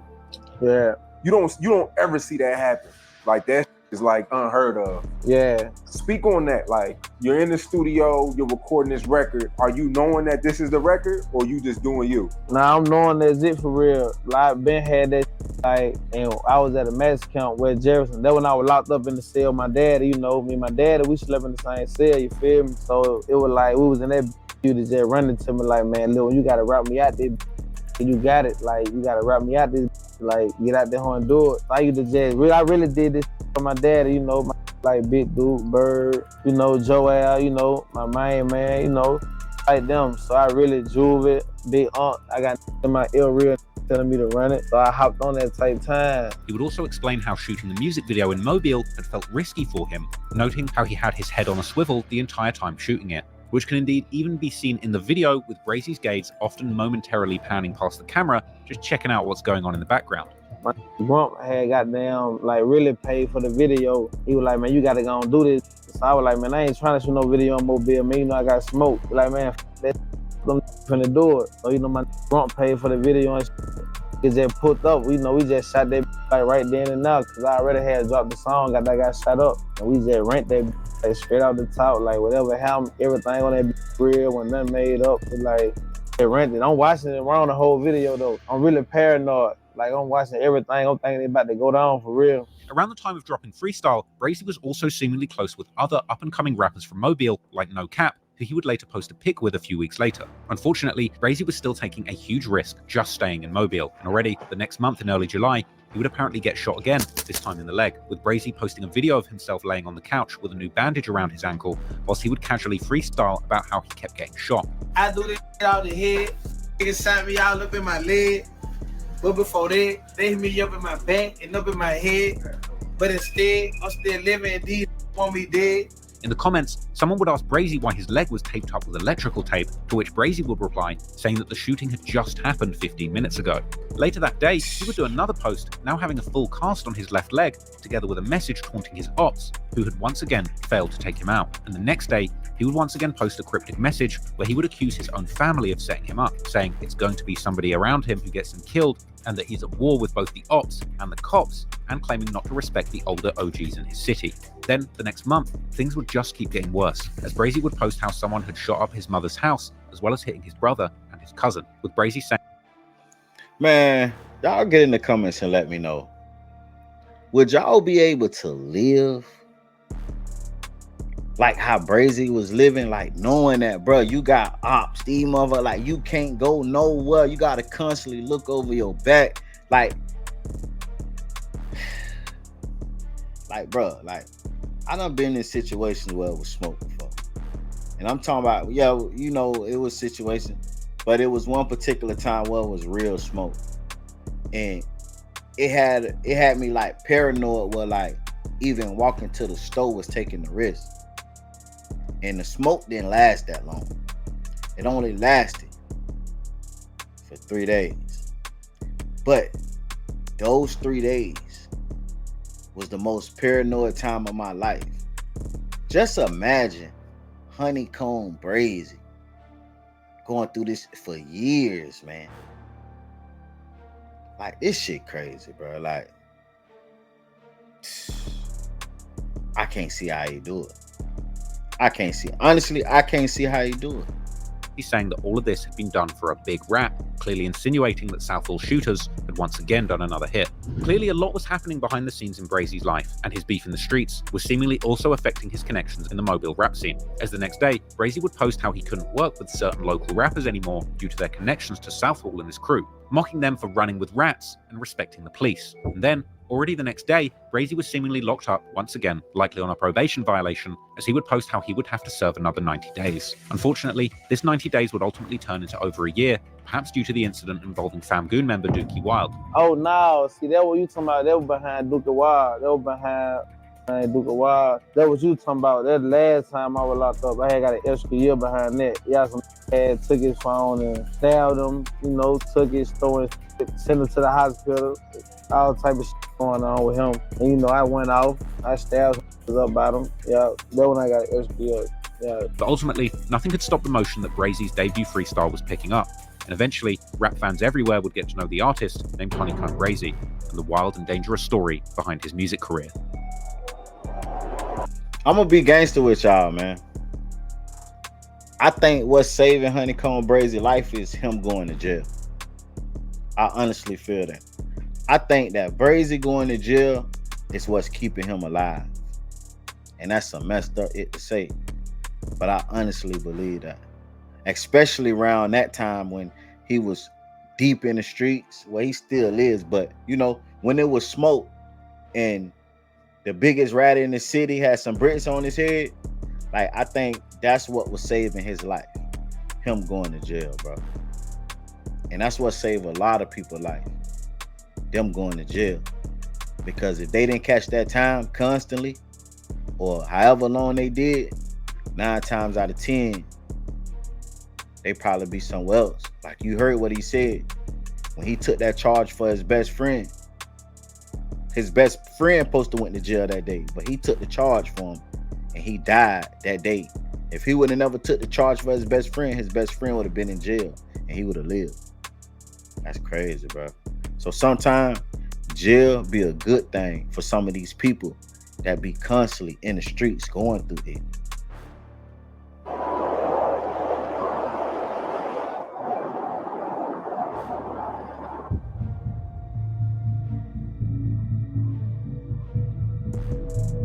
Getting locked up would once again put HoneyKomb Brazy's life and career on hold. And between September 2018 and September 2019, Brazy would only drop one new song on his own YouTube channel, when in November 2018, he put out his second track, the aptly named Freestyle Part 2, which was released together with a music video that was seemingly filmed before he had gotten locked up. The song follows the proven formula of the Freestyle Part 1 with no chorus, but simply Brazy spitting straight bars for about 7 minutes. The song wouldn't quite reach the hype of Freestyle Part 1, but the music video to Part 2 stands today at over 7 million views. And at this point, Brazy clearly had a formula of going viral off his street stories between spells inside. On the last day of 2018, Brazy would reflect on his life from behind bars, writing how being in jail once again had shown him who his real friends were and those who were around him just for the opportunity of getting some clout. That was followed by major news the next day, as Brazy would announce that he had been in touch with none other than J Prince, the legendary music executive and owner of Rap-A-Lot Records from Houston, Texas. Brazy was apparently planning on signing with Rap-A-Lot when he got back out in the streets. J Prince Jr., the son of the music mogul, would also post himself on Instagram listening to Brazy's big hit Freestyle, and the two would even FaceTime together while Brazy was locked up. hip to HoneyKomb Brazy, man. Yeah, man. We about to turn this man everywhere. You feel what I'm saying? It's on Mars. It's on Mars. Yeah. It's up there. It's up there, man. Hey, man, he the next one coming out. I see it on Mars. He the next one up. I said that. And you know what come behind me. Yeah. During 2019, while Brazy was locked up, he would drop a few features with other Mobile artists like Bianca Clark, as well as promoting them, for example No Cap, who was already making big waves and was soon about to release his breakthrough hit Ghetto Angels. Brazy was also still seemingly working on new music and writing songs ready to capitalize on his buzz as soon as he was free again. And that time would finally come in September 2019. Try again. What's up? Yesterday, freeze your ass going out at the gate. Damn, boy, made out there, boy. Boy, look at him, boy. Oh, it. Never again. It's over with. I'm ready to go to the studio. Got deep at that whole body like cheese curd. Big bro. Man, one time tell you. So y'all been pull up over there? They got balls. Smoke dog, yo. Then my cousin record up. Y'all better get up, sit to jail. Damn, check it out, gang. That's how you open this bitch up, man? How you open that whole D? Brazy now had both a fan base that was waiting on his next move after the huge success of Freestyle Part 1 and 2, and connections to some major music industry heavyweights like the Prince family, as he would touch the streets rocking a brand new Rap-A-Lot chain. Not long after this, the music also begun dropping again too, starting with the song and music video for a track titled New Body. Starting off with a clip of Brazy FaceTiming the Dirty South legend Boosie Badass, who welcomed Brazy back home. This would show just how far HoneyKomb Brazy had already cracked the music industry, despite the very little time that he'd spent as an official recording artist. And now, he was commonly associating himself with some of the biggest names in rap. New Body was followed with a slew of other songs and music videos, like the track HoneyKomb Jr. vs. HoneyKomb Brazy, named after his old street persona and new rap persona, which Brazy had actually teased on Facebook when he was still locked up, although he would seemingly end up shortening the song from its original 10-minute runtime. There's also the song Under Pressure, where Brazy raps about his trials and tribulations both in and out of jail, like spending time in solitary confinement and even getting stabbed in prison. Brazy was also doing shows in Alabama, but problems kept following him, with at least one of these shows seemingly being cancelled due to Brazy's notorious reputation, as Brazy would take to Facebook to vent, calling the police lame and scared, as they had apparently labelled his shows as gang-related. Also, despite Brazy's close ties with the Prince family, he would eventually post that he had not signed with Rap-A-Lot after all, seemingly looking to get into a better position before locking himself into a deal, and saying in a Facebook post that he's got something up his sleeve and that he needs a fire-ass manager since he got this far with no management or promotion. Unfortunately though, just when things were beginning to look extremely good for Brazy's rap career, his deep connections to the streets would ultimately knock him back, as Brazy was later arrested for drug and gun possession, once again breaking the conditions of his probation. That same day, someone would post on his Facebook saying that Brazy would be home soon. But of course, that wasn't the case. And once again, Brazy would be stuck in jail right when he was poised to take his career to the next level. Fortunately though, this time Brazy had at least had music already recorded, and in January 2020, he would release his debut project, the 12-track long HoneyKomb Hideout. Interestingly, for whatever reason, Brazy's Facebook is completely clean of any posts during this time he was locked up in 2020. Perhaps this time around he couldn't get his hands on a phone, or maybe he'd rather let the music do the talking. But what we do know is that right before Brazy would be released in early November 2020, he would take another major loss in his personal life, as at around 8:40 AM on the 21st of October, Trayvon Thomas, the younger brother of Brazy's fallen best friend Det, was found shot dead inside his Semler Street apartment, right around Brazy's old stomping grounds in the Happy Hills neighborhood. So, Ado coming up at Allah, and was it Happy Hill with you? It was just me and Dick and Happy Hill. You and Dick? Yeah, it was just me and Dick and Happy Hill. Oh, that's where everybody be screaming like HoneyKomb and everybody? Yeah, Dick. That's your brother? Yeah, that's my brother. That's my big brother. Big gangster. Big gangster. Yeah, old Dick. Rich. You look gangster. Yeah, I ain't no damn gangster. I'm not no gangster, man. I am a comedian. Circumstances around his death are still largely unknown, but it seems that Thomas had become a victim of a homicide. Trayvon, better known in Mobile as Trey Baby or Funny Ass Trey Baby, was an aspiring stand-up and social media comedian who had begun to garner a name for himself in Alabama by doing comedy shows around the state, as well as doing sketches on social media. In the song Mind of a Real N-Word, that was released a few months after Trey's death, Brazy would rap how he thinks it's time to leave Mobile due to all of the violence, as well as pointing out how both Trey and Det got killed on the very same street, the Semler Street. Trey's death would hit Brazy hard, and he would later promise to take revenge if he ever found out who was behind the murder. A few weeks after Trey's death, Brazy would suddenly return to his Facebook at the beginning of November, seemingly around the time he was released from jail. But sadly, once again, only a few days after getting out, Brazy himself will become the target of a serious attempt on his life. Come get it for real. Come get it, man.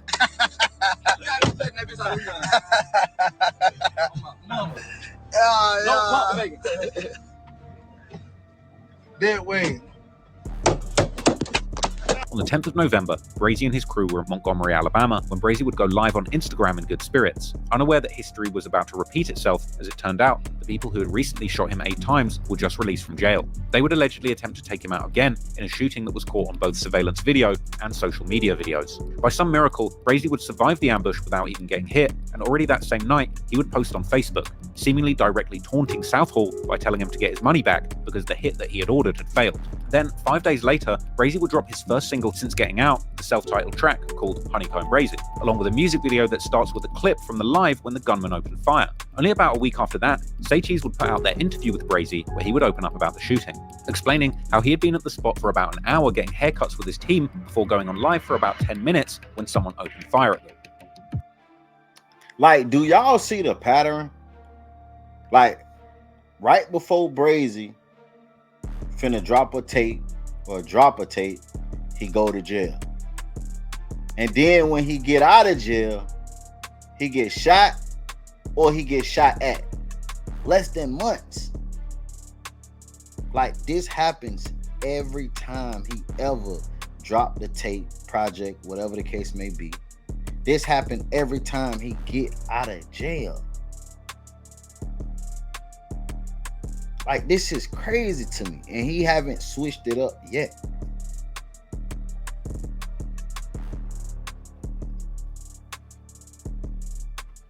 That day, it went really now. We really slept that whole day. We woke up and we hit the mall. Everybody went and got haircuts and shit. We about to get ready to dip out for real. Everybody just getting together, that let's popped out, spent, and we got right, So you're on IG Live, just doing your thing, enjoying your life. And how long were you posted at that spot? Like about an hour and a half. You were on That's live. too long, man. Posted at that spot for an hour. Nah, I went on live an hour. We were getting our haircuts. The whole gang was getting their haircuts. So we were there about an hour and a half. But I went live probably like 10 minutes. And I could tell you was just vibing. And then you look up and you see the mother who was about to let it off. Yeah, I see the gun. I ain't see him. What's going through your mind when that happened? I'd have been 8 times before. I already got shot in the head. So what was going through my mind, goddamn. Yeah. Brazy would also open up about his experiences in jail, surprisingly revealing that his relationship with No Cap had gone sour due to an incident behind bars. Alabama's booming right now. You got Rollo, you got No Cap. I've seen you mention his name in the live. You said you with No Cap. What is the relationship like with y'all? Because Rollo and No Cap, they're doing their thing. Kind of blew up while you were in jail. Now you're out. A lot of people been wanting y'all to link up and do music. Like, on some real shit. I don't know what's going on. I count, but it's a little incident happened, and people, I got knocked out in the county jail, and they saying I sent a hit at him, but I don't know how he feeling for real, but I count though, like count silent, count real, A few days after that, Brazy would drop one of the biggest songs to date, his track The Truth, Gucci Flow, which is a diss song aimed towards Brazy's ops, particularly DD Southall. The track was clearly inspired by the recent attempts on his life and takes its name from Gucci Mane's legendary 2012 diss song, The Truth, which was aimed towards Gucci's biggest op, Young Jeezy. The song itself is HoneyKomb Brazy at his rawest, including nothing more than a simple beat with drums only, and Brazy spitting for 5 minutes straight without a chorus or a break. Brazy begins the track by expressing his frustration towards the fact that he gets locked up every time he gets his rap career moving, and then he immediately starts throwing shots at Southall and his crew, beginning with the famous line, "The biggest rat in the city got some bricks on my head." Brazy would also send shots towards a Mobile-based rapper, YSD Cap, who is known to be close with Southall and has even made music together with one of Stank's brothers called Johnny B,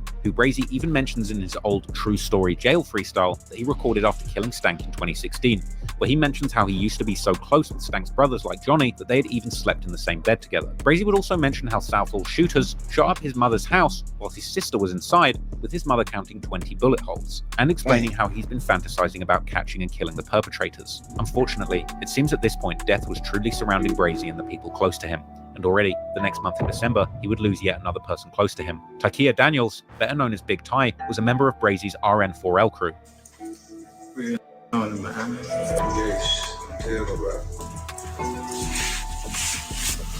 Crazy.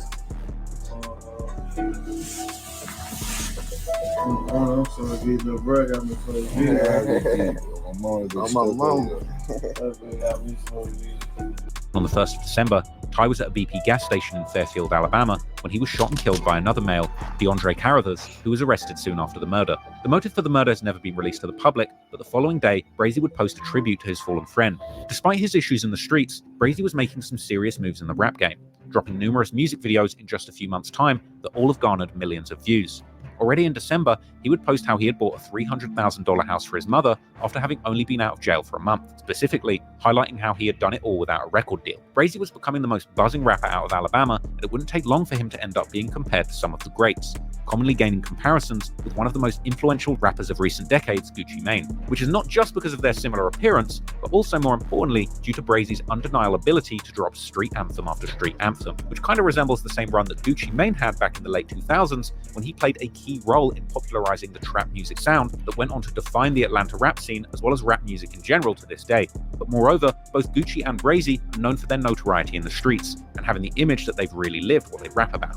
However, Brazy, who has pointed out that he can't really be the Gucci Mane of Alabama due to Gucci Mane himself actually being from the state originally, so instead, Brazy has called himself the Gucci Mane of Mobile, highlighting the importance that his hometown at the bottom of the Alabama map has played in his life and career. But as time went on, Brazy was becoming a great in his own right and picking up the attention of industry heavy hitters. Brazy was becoming very close with the Prince family and Rap-A-Lot Records, and at the end of January 2021, Brazy would release a World Star Hip Hop exclusive music video to the song Dead People, starring none other than Jay Prince himself. And the video featured Brazy toting a golden AK-47 next to Jay Prince in a Rolls Royce while rapping how he would never let Jay Prince down. Therefore, it's no wonder that Brazy was even hailed by the hip hop media as Jay Prince's new protege, and at one point, he would even have a long Instagram live session with Jay Prince himself, who is known for generally keeping a pretty low profile and rarely hanging out with rappers.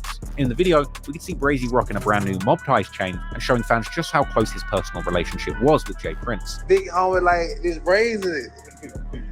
That big homie that at the gate, they know that. But boy, when they get on here, they light it up. Yeah, y'all see what it is. That loyalty. Goddamn loyalty. It's real. The snitch drank this, he like cough over and die. Snitches, this is loyalty. Right here, choke. Oh, shit, I don't even drink it, don't sip it, so you know that loyalty. Like, you know that loyalty, man. Look. Then they raw and uncut. Say crazy. Crazy. Y'all know what the going on. Man, it feel good to be living like this, though. It feel like fly for real right now. But while Brazy's music career was taking off nationally and even globally, and while associating with a major label all the way in Houston, as well as spending time in places like Atlanta, it was his beef in Mobile, Alabama that was still clearly occupying his mind, as Brazy would ultimately open up about the whole city allegedly linking up to take him down. Unfortunately, since Brazy was nowhere to be found, his enemies would go on to target the people closest to him. What would come next would be one of the most heinous crimes against a rapper I've ever seen in the whole of hip-hop history.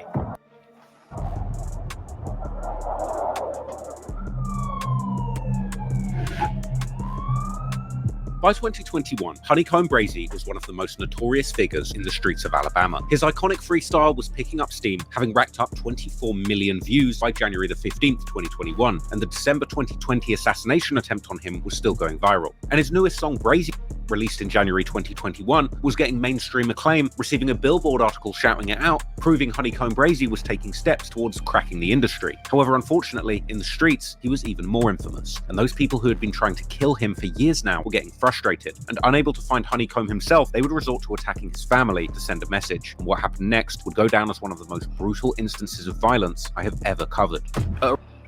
I just want to say this too, man, for all the people that's in the street, all the gangsters. Y'all got to understand, when y'all get involved in this beef and y'all be like y'all laying low, y'all know how to move, y'all be forgetting about y'all family. You got cousins, aunties, uncles, brothers, sisters, daddies, mamas that's not keeping their head on a swivel, that's not looking over their shoulder where they go, that's not keeping it mindful that, look, I can't go here, I can't go that, because they haven't did anything to nobody. But your ops see them as a target. So you might be moving right, but your family life is still in danger.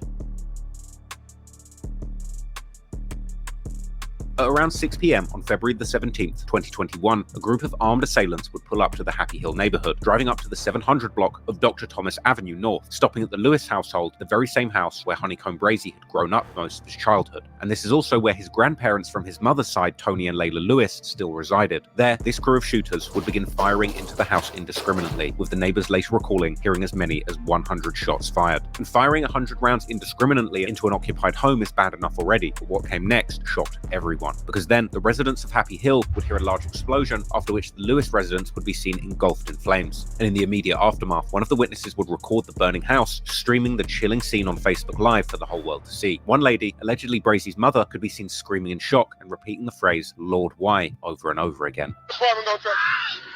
Lord, have mercy.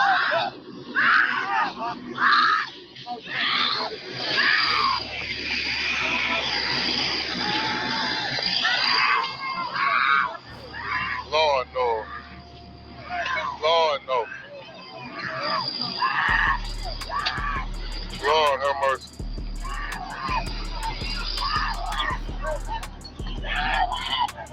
Damn.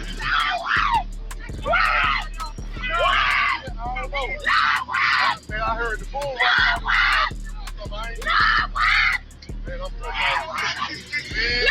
heard the boom, man. I seen cars come speeding around the one-way. I did too. Right back in behind the. This is crazy, man. No.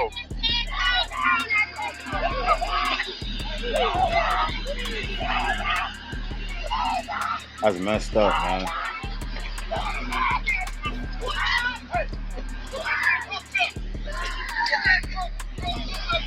Hey, you got a live wire down there too, sir.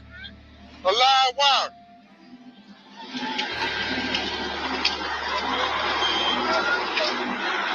Oh my God, Lord have mercy. Man, see about your mama, man. Lord have mercy. No, Lord, no. This ain't the way, Lord. After the flames subsided, the authorities would find remains of the bodies of both of HoneyKomb Brazy's grandparents inside, and soon the Fox 10 News would be reporting on this tragic incident. Breaking now, a gut-wrenching scene in the Happy Hill community. An elderly couple dead after their home explodes. The couple's death now being investigated as a homicide. That's according to MPD. So let me just have you take a look at the wreckage here from the scene. Neighbors said that they heard multiple gunshots, and the agents from the Bureau of Alcohol, Tobacco, Firearms, and Explosives are also investigating. 2 people were found dead in a burning home Wednesday night. Family members identified them as Tony and Layla Lewis, a couple that had lived on Dr. Thomas Avenue for decades. They are the grandparents of rapper HoneyKomb Brazy. Frederick Allison, a cousin of Layla Lewis, lives several houses down the street. He says he heard gunshots and an explosion. I heard a couple gunshots and I heard a big boom. And when we heard the boom, we tried to go down there, open the door. Get to the door. But Allison says the house was fully engulfed by that time. They were good people, man. They didn't deserve it. The aftermath is devastating. The Lewis home completely gone. And the house next door, which also caught fire, is now unlivable. NBC 15 News would also report on a vigil held in the aftermath as locals struggled to process this devastating news. The community came together tonight to honor them with a candlelight vigil. Family and friends say Layla and Tony Lewis will be deeply missed, and they want justice and answers. I know Jesus. Jesus, he will fix it. Friends and family of Layla and Phi-head Tony Lewis are mourning tonight after the couple was found dead after their home burned down on Dr. Thomas Avenue just days ago. Even though this happened the way it happened, it warms my heart that they was together. The Lewises were dedicated members of Pine Grove AME Church. Good-hearted, gold-hearted people, like some of the coolest, most welcoming people you could ever meet. Sweet, sweet, sweet, sweet people. And they were an essential, irreplaceable part of the Happy Hill community. The investigation would eventually determine that the initial shooting is what killed Brazy's grandfather, while Brazy's grandmother was later determined to have been killed as a result of the fire, as it spread at a rapid rate, trapping her inside the property. There were first rumors spreading that gunmen had purposely set the house on fire, which even HoneyKomb Brazy himself would refute in a social media post, explaining how his grandparents had been experiencing breathing complications from COVID-19 and therefore had oxygen tanks in the house, tanks which these bullets would ultimately end up hitting, exploding at least one that would then cause a chain reaction, leaving the entire house engulfed in flames. Brazy, who was out of town during this incident, would also pay tribute to his grandparents on Instagram soon after finding out about this tragic scene, as well as acknowledging how his grandparents had indeed died due to getting caught up in his beef in the streets. And he would go on to say how he had begged his grandparents to move out of his childhood home, but they had apparently refused, telling him, if it's our time, it's our time. Brazy would also criticize the Mobile police for seemingly attempting to immediately interrogate him in order to find out more information about the motives behind these murders, with all of this coming at a time when Brazy was simply trying to mourn this enormous loss. And he would go on to imply that he was looking for the offenders who did it himself and hoping to put money on their heads, just like they had done to him. Brazy would... I just want to say this too, man. Brazy grandparents saying that they don't want to leave and that if something happened to them, it's their time. I hear it all the time. It's a lot of celebrities who tried to move their mothers and grandparents away from the house that they grew up in, and they just don't want to leave. They just don't want to leave. That's all they know, and they comfortable. McMill, he said his grandma didn't want to leave, so he had to buy the houses around his grandma's house just to build her a mansion in the hood, technically, like because she don't want to leave. And some old people like that, man. Like, I'm pretty sure they didn't think that, you know, somebody will try to come do something to him. And I'm pretty sure Brazy let them know, like, look, you know that they will come and try to harm y'all. But older people are so stuck in their ways that they won't change, even if their life is on the line.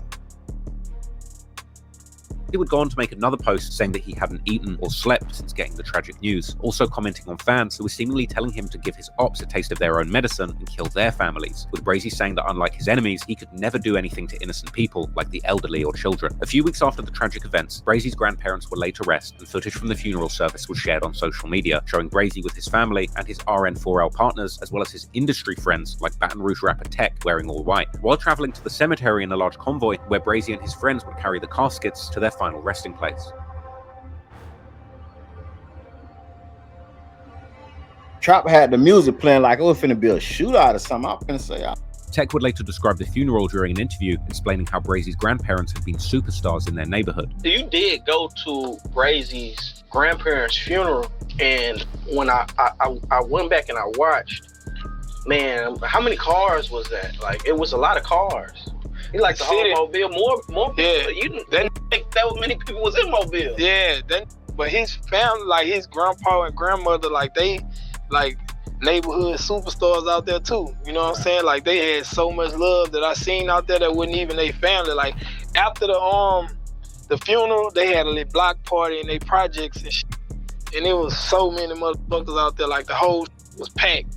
The whole, like, you couldn't even move nowhere. Everybody shoulder to shoulder in that bitch. And it was just all for the love of his grandma and grandpa. Not even because he HoneyKomb, you know what I'm saying? Having been raised by his grandparents, Brazy would understandably be hit extremely hard by this loss. Not only had they raised him like their own son, but they were now taken away as direct retaliation for his antics in the streets. About a week after the incident, Brazy would announce that he had changed his rap name to Nate Dogg Brazy in honor of his grandparents, who had apparently given him this nickname derived from the legendary 90s West Coast G-Funk singer Nate Dogg. However, Brazy would eventually return to his old artist name HoneyKomb Brazy, likely due to legal issues that would eventually force him to once again start his career all over. As time went by, HoneyKomb Brazy would use his music as an outlet to open up about his feelings following the death of his grandparents, like his November 2023 song Letter to God that dropped with a music video that now stands at over 3 million views. And in the song, Brazy admits that losing his grandparents was the worst pain he'd ever felt, while in the video, he can be seen standing outside the ruins of the house that he grew up in, where his grandparents were ultimately killed, a charred husk of a property which is adorned with a handwritten sign saying that they will never forget February the 17th. Brazy also begins the song literally asking God why his grandparents had to die, but at this point in 2023, Brazy's question was merely figurative, because law enforcement had indeed already solved the case. In fact, the case was practically solved in real time, because what the people responsible didn't know at the time was that their every move was already being followed by federal investigators from day one, who had been investigating a major drug dealing operation in the city. In February 2022, almost exactly 1 year after the double murder, the police would charge 4 people in connection to the murders of Brazy's grandparents. One of these people would turn out to indeed be Darren D.D. Southall himself, who was reportedly given 35 years in connection with his drug empire, as was reported in a breaking news update on Fox 10 News. Major breaking news.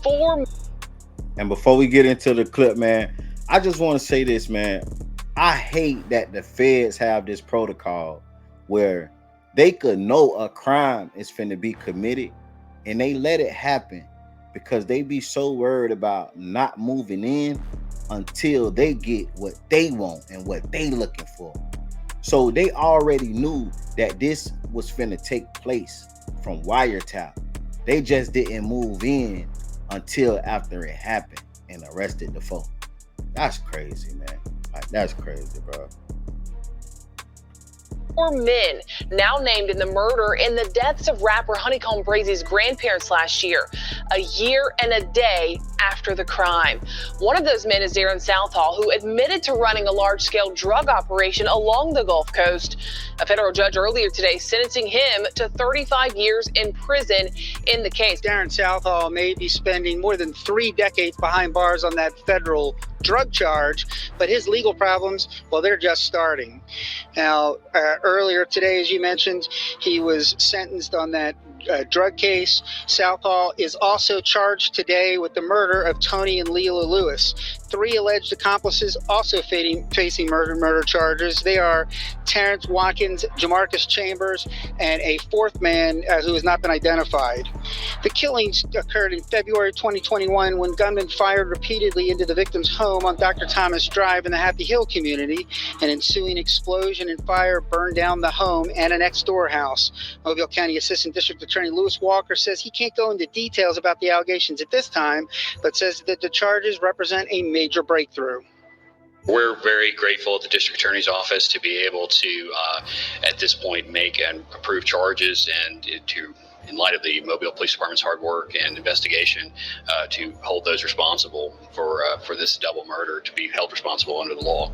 Now, it was obvious to anybody who had been following the beef closely that Southall had gone after Brazy's family after all the failed attempts on his life, but the full picture that the investigators and prosecutors have since formed about the incident paints a much more complex picture of events. One of the main suspects in the murder plot was in fact another rapper from Mobile named YSD Cap, real name Terrence Santez Malik Watkins, who Brazy had most famously dissed in his Gucci Mane-inspired track, The Truth. According to the investigators, YSD Cap would contact Southall only a few hours before the murders, telling him that he had everything lined up, as well as saying that he was about to go kill everybody and that he had scoped out the neighborhood beforehand. He was apparently planning on knocking on the door to make sure residents of the house were home before returning with guns. GPS data would even place Watkins, aka YSD Cap, within a mile of the Lewis residence at the time of the shooting. But perhaps the most shocking fact about YSD Cap, who is allegedly D.D. Southall's nephew, is that in 2019, he and Stank's brother, fellow Mobile rapper Johnny B, had filmed a music video for a diss song towards HoneyKomb Brazy, aptly named Not Brazy, which was filmed directly in front of Brazy's grandparents' home, the very same house that Cap would end up shooting and blowing up years later.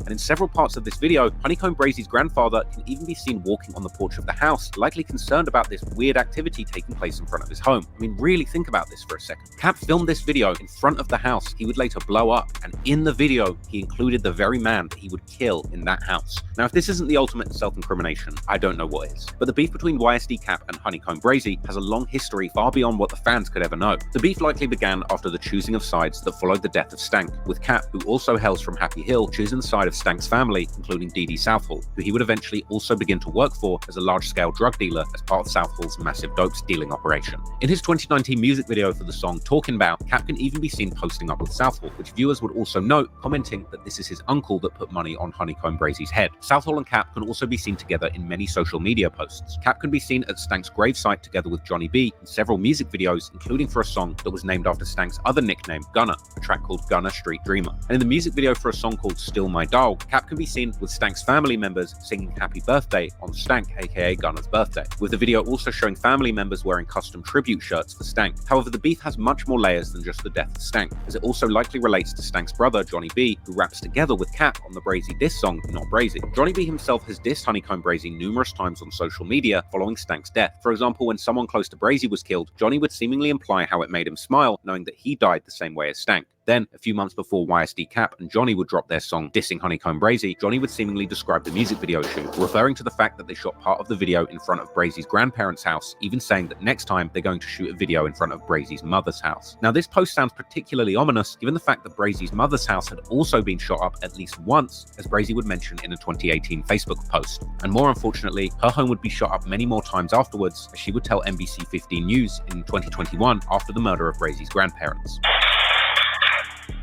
A crime alert tonight. Terrifying moments for people on Clark Street in Mobile as they wake up to gunfire in the middle of the night. NBC 15's Andrea Ramey obtained the surveillance footage there that captured the sound of those shots. Andrea, you've learned this shooting may be connected to Mobile rapper HoneyKomb Brazy. Yeah, that's right. And you may recall that homicide detectives are currently investigating the deaths of his grandparents that happened back in February. Now the rapper's mother believes that she was the target of last night's shooting. In this surveillance footage NBC 15 News obtained, you hear 5 shots fired on Clark Street at 2 in the morning. They came back. They keep shooting up your home. And I don't even live here because I had to leave because of that. But them fresh bullets. Tanisha Jones believes her home was the target. She wasn't home when the shots were fired, but had been at the home yesterday. Believes people saw her there. They shot it up again. I can tell. I came here yesterday. And those weren't there yesterday? Not this blast, none of that. Jones says this isn't the first time her home's been shot. And how many times do you think your home has been shot at? For sure, I know it's 3, but now I know it's 4 times. Why do they keep targeting you? I don't. Because they want my son, Nashawn Jones, dead. Her son, Nashawn Jones, a local rapper, is also known as HoneyKomb Brazy. I'm kind of like shaky. I'm kind of like nervous. I'm kind of like upset. And I lost everything. YSD Cap would also make some ominous references to Brazy's mother during an Instagram live not long before his grandparents were killed, as he would first say how his mother is proud of him, but his ops can't say the same. Cap would then proceed to seemingly imitate Brazy's mother, berating Brazy for getting involved with some dangerous people. The implication being that Cap might well have had something to do with Brazy's mother's house also getting shot up. Y'all don't know how that feel when your mama says she proud of you. See, y'all mama can't say that. She said y'all got the Taliban as a child here. Y'all mama ain't proud of y'all. My mama proud of me. Your mama, y'all mama be telling, they mama be telling them, I don't know what you done got into, but these boys is not playing. My mama like, I'm so proud of you, son. They mama like, boy, you didn't sit your ass down somewhere. My mama like, do that, son. Nah. Do that. That's crazy. Y'all mama like, you need to sit your ass down. Kill your ass. My mama like, do it. Boy, I raised the man. Tell it. And during the same live, Cap would also accuse both Brazy and his father of snitching, while at the same time admitting that his uncle was indeed a snitch like Brazy had been saying. This all the big stupid who want to be Brazy doing. This all doing. Like he Brazy. Y'all co-signing it, and he's sitting in the corner watching everything I'm doing just like this. All right. I'm drop it down. Hey, let me tell the word they police. You tell them, boy. Some YD, big YD. My uncle did what he did. I still I'm big YD. It wasn't me. I ain't do it. Don't matter. But I don't think I'm supposed to beef with my uncle. Man, he'll be mad at my. Well, you need to be mad at Ted. Get mad at his dad and stop somebody they just like. Say his dad's name on paperwork. Moreover, a few months after Cap and Johnny B dropped their diss song towards Brazy in 2019, Johnny would once again diss Brazy, questioning how he could have killed a real street guy like Stank, as well as describing how Brazy had killed Stank in cold blood like he never even knew him, so if anyone crosses him, he's also going to do the same to them. Unfortunately, it seems that someone may have gotten to Johnny first, because sometime after this post, something would happen that would ultimately wind him in a wheelchair, seemingly permanently. Brazy would then comment on Johnny's situation sometime before his grandparents were killed, as during a freestyle session, Brazy's friends would give him words to use in his raps, with one friend saying the word wheelchair, to which Brazy would respond by rapping, "Put a dude in a wheelchair, Johnny B know that, he's still there," a lyric which made all of his friends burst out laughing. Headline, Brazy, wheelchair, hit a in the wheelchair, Johnny B know he's still there. But what makes this particularly sad is the fact that Brazy and Johnny B were clearly close before Stank's death, which becomes obvious from the freestyle that Brazy made after those tragic events, where he specifically mentions being on the phone with Johnny when Stank came back to the girl's house. Clearly, Brazy's beef with Stank's family and people close to them ran deep and involved many more people than just D.D. Southall himself. However, the third suspect in Brazy's grandparents' murder is more surprising, a man named Jamarcus Devonta Chambers, who is better known as Project Baby Juicehead, or simply Juicehead or Juice, the former right-hand man of another famous Mobile rapper, Rilo Rodriguez, as well as being a former good friend of rapper No Cap, also from Mobile. Already, before the murders of his grandparents, Brazy had stated in his Say Cheese interview that he didn't mess with Rilo because he associates with rats, with this likely being Brazy's typical way of hinting at somebody maybe associating with D.D. Southall, as well as seemingly also being the link between Juicehead and Brazy's top op. Rilo, he rap, he got good music and like that, but he be too many rats. Like, you know what I'm saying? I ain't talking about Lil Baby and them, I'm talking about out of Mobile.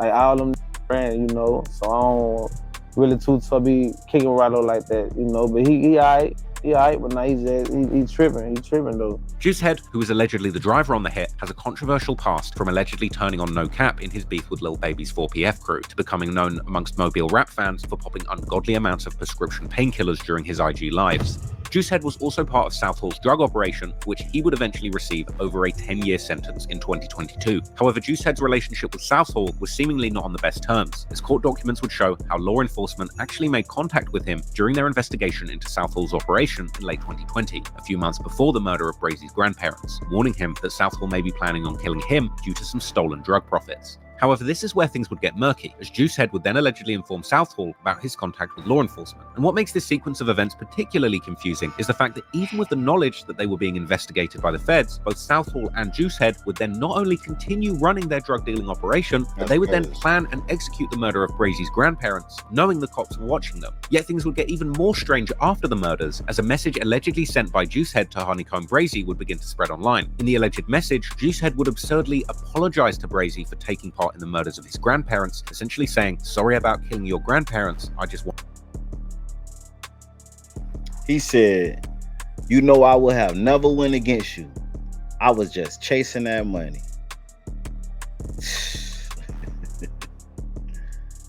Damn. And I knew how much you love your granny and grandpa. I wasn't with it. I ain't killed them, fool. It's a long story. I want to explain to you so you can see my side. It's all gonna come out though. Wanted the money, as well as alluding to the plot by Southall to take him out as well. Brazy would then allegedly respond to this message, posting it to his story and acknowledging that Juicehead had in fact once been close to both Brazy and his grandparents who used to feed him. Essentially, Brazy rejected this apology publicly. However, this exchange would later allegedly turn out to be fake. However, Brazy would acknowledge the depth of this betrayal on his Facebook, where he would post a clip of himself freestyling in prison, alongside none other than Juicehead himself hanging out with him and even dapping him up, together with a description saying, how is it that the same people he had been with from the streets, the cell block, ended up killing his grandparents? Given the magnitude of this betrayal, it's perhaps no surprise then that Juicehead has since begun seemingly cooperating with the prosecution against Southall and the other suspects. For example, allegedly telling the authorities that the shooters during the hit were YSD Cap, aka Watkins, and a fourth suspect named Patrick Lewis, who would also eventually be arrested after going on the run, as reported on Fox 10 News. Mobile police continue searching for one of the men they say is responsible for a double murder in the city's Happy Hill community. He would later be charged for the murders of Brazy's grandparents, as well as another young man who was killed later in 2021. Yeah, Byron Lenise, it's a 2-for-1. 2 murder cases, 1 suspect. Police say 21-year-old Patrick Lewis is not only responsible for the Lewis's murders, but also a deadly shooting that occurred outside the shops at Bel Air. Patrick, do you have anything to say? Why did police say you murdered his grandparents? Did you kill Tony and Leila Lewis? What about the mall shooting? Did you kill or shoot Brian Maynard? What do you have to say to their family? Patrick Lewis, there being escorted to a patrol car, had nothing to say to our cameras. His arrest comes a week after 3 other people were arrested and charged with the murders of Tony and Leila Lewis. Patrick Lewis, also a suspect in this deadly shooting outside the mall. Brian Maynard, found shot in the passenger seat of a vehicle and later died at the hospital back in September. But perhaps the most interesting revelation about the case would come out during the trial, when the prosecution would claim that the murder plot against Brazy's grandparents actually stemmed from a beef between YSD Cap and a seemingly unrelated rapper hailing from Mobile, OMB Peasy, who would allegedly diss Cap or someone associated with him, such as Southall, on Facebook, with some news sources referring to a Facebook Live, while others simply mentioning a Facebook post. This would then allegedly cause Cap to take out his anger on Brazy's grandparents due to Brazy's association with Peasy, as the two were known to be close friends, with Brazy even telling a story on Live of once saving Peasy's life in the trenches of Mobile when a group of guys were about to rob him. Yeah, that's a real, on God, that's a real, he 100. I put up for him up. He came to them trenches on blood. I'm in that whole shooting dice. I'm shooting these up. I'm trying to something. And I got money on my head. Yeah, in Mobile, Alabama, money on my head. I'm in a dice house with like 50 on guard. And I'm knowing that money on my head. But I don't care about that because I know I'm protected by the shield. See, when you protected by the shield, you can't get killed. That's what y'all don't know. That's the secret to this. You know what I'm saying? But yeah, I'm in that whole shooting dice on blood. I'm gonna tell you why I went up there with the cake. I'm in that whole shooting dice. I come in that hole. I hear like what peas upstairs. What icy too. He got the ice on and his pocket said fat. What y'all wanna do? I'm like, what? What y'all like? Who upstairs? I don't know. They talking about OMB peas. I'm thinking they talking about another peas. I'm like, I know Peas is staying in California. I know Peas ain't down there in Mobile right now. Like, ain't no way he down here. Especially up there with her. I'm like, ain't no way Peas up there with her. Like, no. But this was true.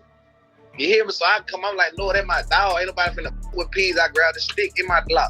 Put my Glock on my waist, grabbed my stick, and I shot upstairs where he was. Knocked at the door. I had to knock about 50 times, though. Like, they ain't saying that. The whole way saying that. He ain't saying that. I know he had that whole clutching, though. He was clutching when I walked in. He had that whole in their hand. He really thought he was finna go down on blood. So it's like, I knocked at the door, boot. They won't never say nothing else. So I said my name, like, man, this HoneyKomb, man, open the door. Y'all was tripping. Then when they came, open the door. All in the hole with the stick. 100 rounds there on my mama. Like, yeah, hey, boy, straight. Nigga downstairs ain't talking about nothing. Like, I'm down there with them. I'm here all night till you leave. I ain't gonna leave you on dead. I ain't gonna leave you. I ain't gonna leave you till I ain't gonna leave you till you dip on my mama. This on the screen, I heard what they said. So ain't no way I just got down leave my dog. Like, no way, yeah.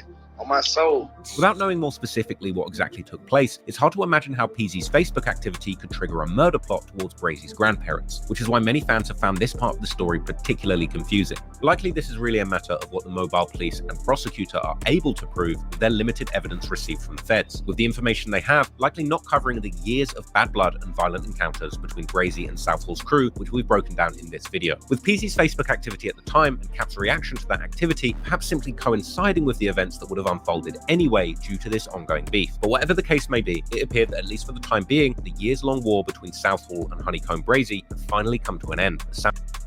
I want to say this too, man, on the Peasy situation. If Brazy wasn't there and heard what they said, Peasy probably would have lost his life that day. And I said that to say this, man. Fellas, y'all gotta pay attention to y'all surroundings. Y'all gotta be very cautious when you go to these women's house. You go to these women's house, bro, you don't know what you getting yourself into. Especially if they stay in the hood. Like, y'all have to be more smarter than that. Stop going to these women's house that stay in the hood. Stop going to these women's house that's in a relationship with somebody or got baby daddies. Take them to the hotel, bro. Because every time you putting your life in danger, you don't know what could happen when you open that door to get ready to come out of there, or you go to your car. You don't know what could happen. You land up there sleep, somebody kicking the door. Like, that's a free lick. Y'all start thinking smarter, man. Rest in peace to Trouble. Y'all already know, man. Trouble lost his life at a chick house. And her ex-boyfriend pulled up.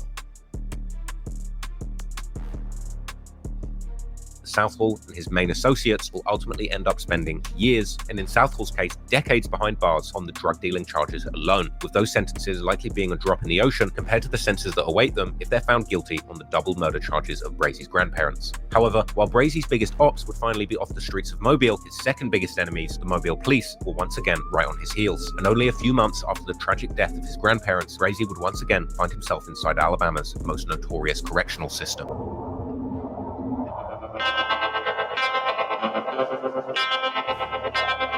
While HoneyKomb Brazy's personal life was falling apart, his rap career was going as strong as ever, with the media attention surrounding the murder of Brazy's grandparents likely further contributing to his success in a twisted way. But this wouldn't continue for long, because Mobile police were following Brazy's every move, desperate to take him out of the streets. And unfortunately, Brazy wasn't exactly making it hard for them. As he mentioned in his 2020 Say Cheese interview, he'd been on probation ever since his first major run-in with the law as a young kid. You wild as hell, man. No, I've been on probation ever since. As we know, Brazy would spend the following years going in and out of jail, always remaining on probation during his stints of freedom, stemming particularly from his 2016 gun case following the killing of Stank that threatened to put Brazy away for a whopping 15 years. And this meant that Brazy had to always abide by strict rules, such as not being around any guns, drugs, or other felons, any kind of gang-related activity, and regularly reporting in with his probation officer, as well as not ever leaving the state of Alabama. But Brazy was now an immensely popular rapper who was associating with a major record label, Rap-A-Lot Records, all the way in Houston, and who was likely getting offers to do lucrative shows and partnerships all over America. HoneyKomb Brazy was living the rapper lifestyle, continuously surrounded by all the vices that come with that lifestyle, like a whole bunch of drugs, as well as an entourage full of gun-toting gangsters ready to protect the moneymaker of the crew with serious firepower. And on the other hand, for the longest time, Brazy had been in serious danger wherever he went in Alabama, with D.D. Southall shooters following his every step, waiting to catch him slipping, like they would end up doing several times throughout the years. And saying all of this is not to excuse Brazy for the trouble that he was getting himself into, but simply just trying to give you the full context to better understand what he was actually dealing with in this time of his life. But anyways, May 2021, a few months after the deaths of his grandparents, the Mobile police would finally come down hard on Brazy for all of the probation violations he'd been racking up during his most recent time out of jail. And of course, they would choose the most appropriate moment to show that it was them and not Brazy who had true control over his life and career. As on Saturday, the 1st of May, Brazy was booked to perform in the city of Dothan, Alabama, about 3 hours drive east from Mobile. And it was there that the local police would come and arrest Brazy on a warrant from Mobile, with a video of the arrest being filmed by a person close to him soon hitting the internet. The video would show numerous officers and even a K9 unit at the scene, whilst Brazy, looking barely unbothered, took the arrest on the chin like another regular day at the office, with Brazy's only concern seemingly being to make sure that his money and jewelry would be taken care of. The person filming would also ask how the Dothan police know how to find him, with the officers explaining that the location was discovered through a Facebook post, showing that Brazy's online activity and the activity of those close to him were likely being continuously monitored by the Mobile police. How y'all know where he was over here? Post stuff on Facebook. Posting locations on Facebook. Here you go, bro.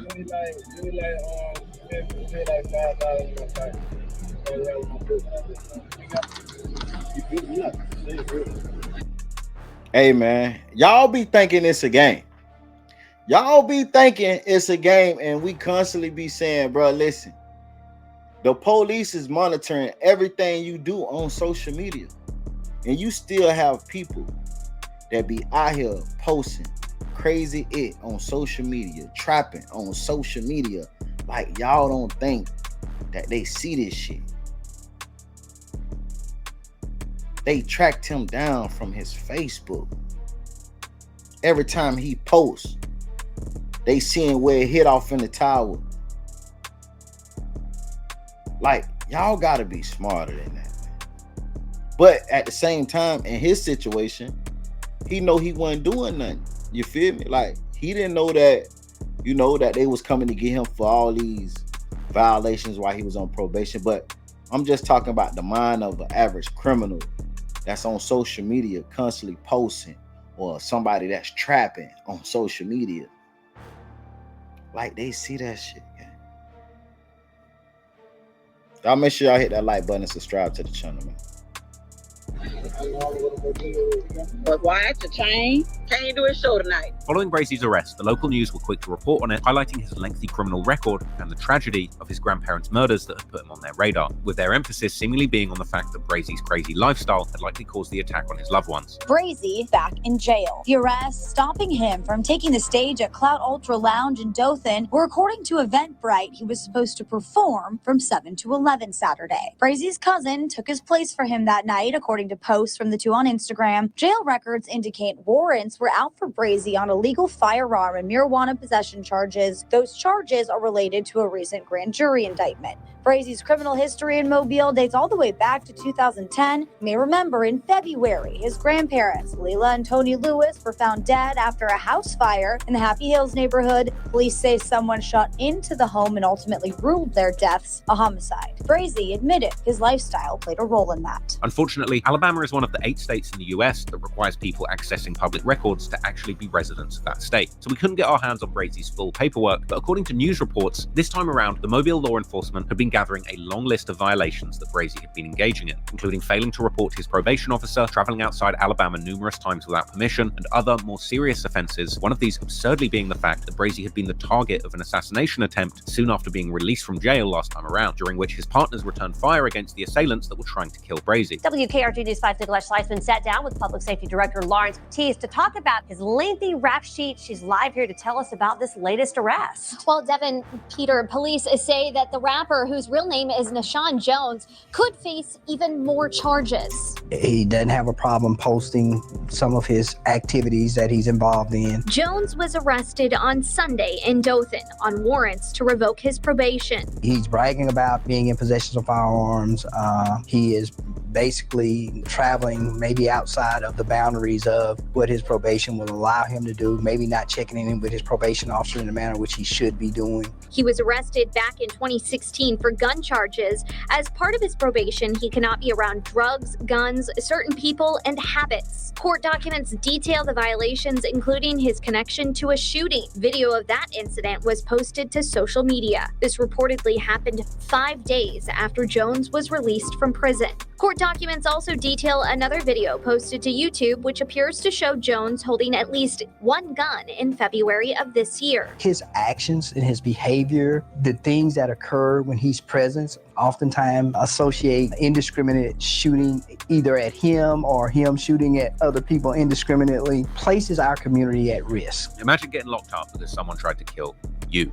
Indeed, it was this event that would seemingly end up sealing Brazy's fate, because while his lawyers would argue that all the weapons and drugs seen in Brazy's music videos and social media were merely props, the judge would argue that the shooting incident showed that Brazy was indeed violating the terms of his parole, and the judge would send Brazy back to serve the rest of his original sentence, which meant 13.5 years behind bars in the Alabama prison system. At 10, a Mobile rapper is going back to prison just a few hours ago. A judge revoking probation for HoneyKomb Brazy. The decision comes more than a month after a hearing for the rapper, whose real name is Nashawn Jones. Fox News' Shelby Myers joining us here in studio with the very latest on this. And Shelby, it looks like Jones is going back to prison for a long time. Yeah, it does, Byron and Lenise. Jones only served 18 months of a 15-year sentence on a gun charge. But the DA's office telling me about an hour ago that he'll now have to finish that original 15-year sentence. It's due in part to more guns. It's back to prison for local rapper HoneyKomb Brazy. The rapper, whose real name is Nashawn Jones, was on probation after a conviction on a charge of being a felon in possession of a firearm. In a June 16th hearing, prosecutors asked the judge to send him back to prison for violating the terms of that probation. They presented 15 video clips showing Jones with guns or drugs, saying he didn't show up for much of his meetings with his probation officer, and also said Jones admitted to using drugs while on probation. The defense argued that the guns and drugs in the videos were stage props for music videos. Even if true, the judge wrote in his order, that does not explain a shootout that the defendant was present for in Montgomery that was caught on surveillance video at a barber shop. The documents say Jones' associates traded gunfire with unknown assailants, and Jones later posted an account of the incident on social media. When prosecutors accused Jones of failing to check in with his probation officer, the defendant implied that he ignored the orders to report because he feared his life was in danger following the killing of his grandparents, Tony and Layla Lewis. As already mentioned at the beginning of the video, Alabama's prison system is one of, if not the most dangerous in America, but the violence is only one of the many issues plaguing these state prisons. In 2019, after an investigation into Alabama state prisons was carried out by the Department of Justice, a report was released that deemed the conduct inside these prisons lacking so severely and on so many levels that it constituted a severe breach of the prisoner's constitutional rights. Officials in Alabama have until next week to improve safety throughout the state's troubled prison system. The Justice Department demanded an overhaul after an investigation found conditions unconstitutional, violating the 8th Amendment protections against cruel and unusual punishment. These are just some of the 2,600 photographs taken inside Alabama's prisons. Images of horrid conditions. Inmates who were killed by another prisoner's hand or their own. State prison officials say there are approximately 1,400 officers, about half of what's needed to oversee a prison population of 16,000. The Southern Poverty Law Center has sued the Alabama Department of Corrections. A federal judge is forcing the prison system to make changes. And like the courts, the DOJ has issued an ultimatum of its own: change or be forced to comply. On the other hand, as we've seen throughout the video, some of the prisoners in Alabama seemingly living the good life.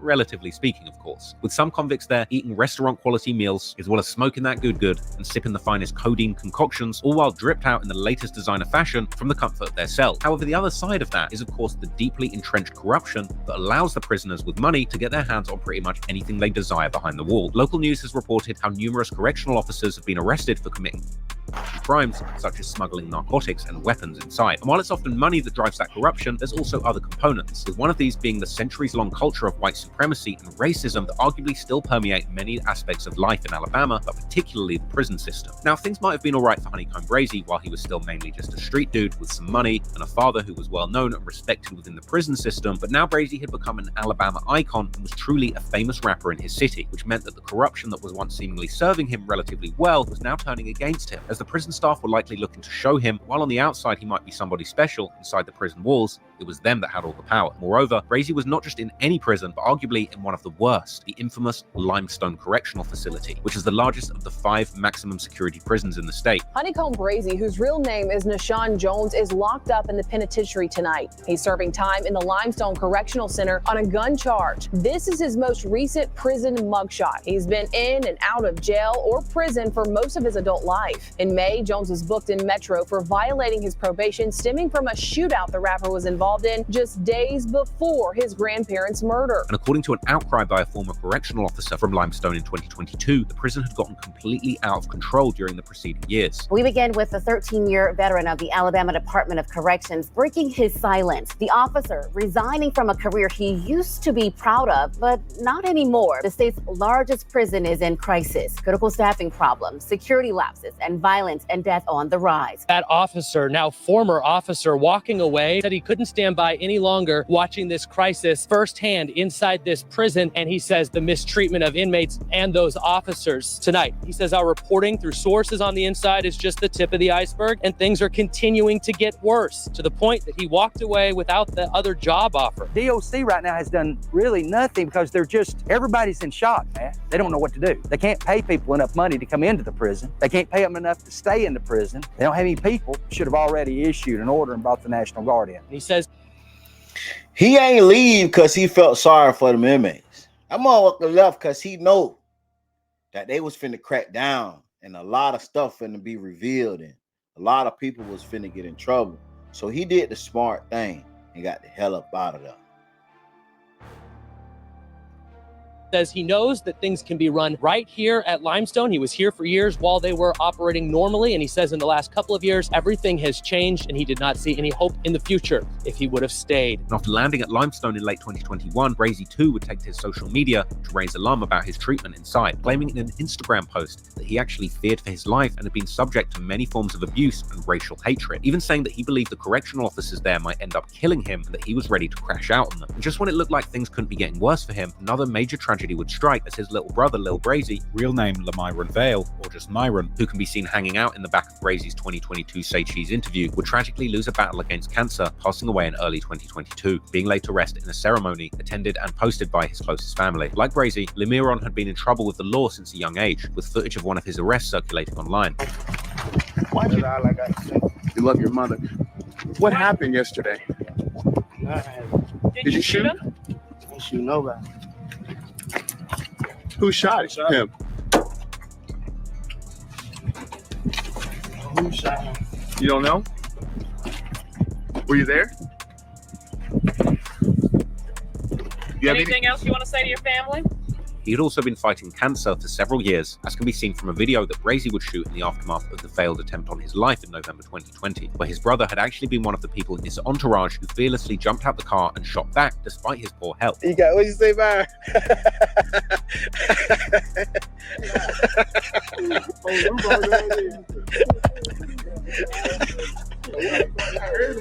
If my little brother got cancer, my little brother out here fight. It's on your head, man.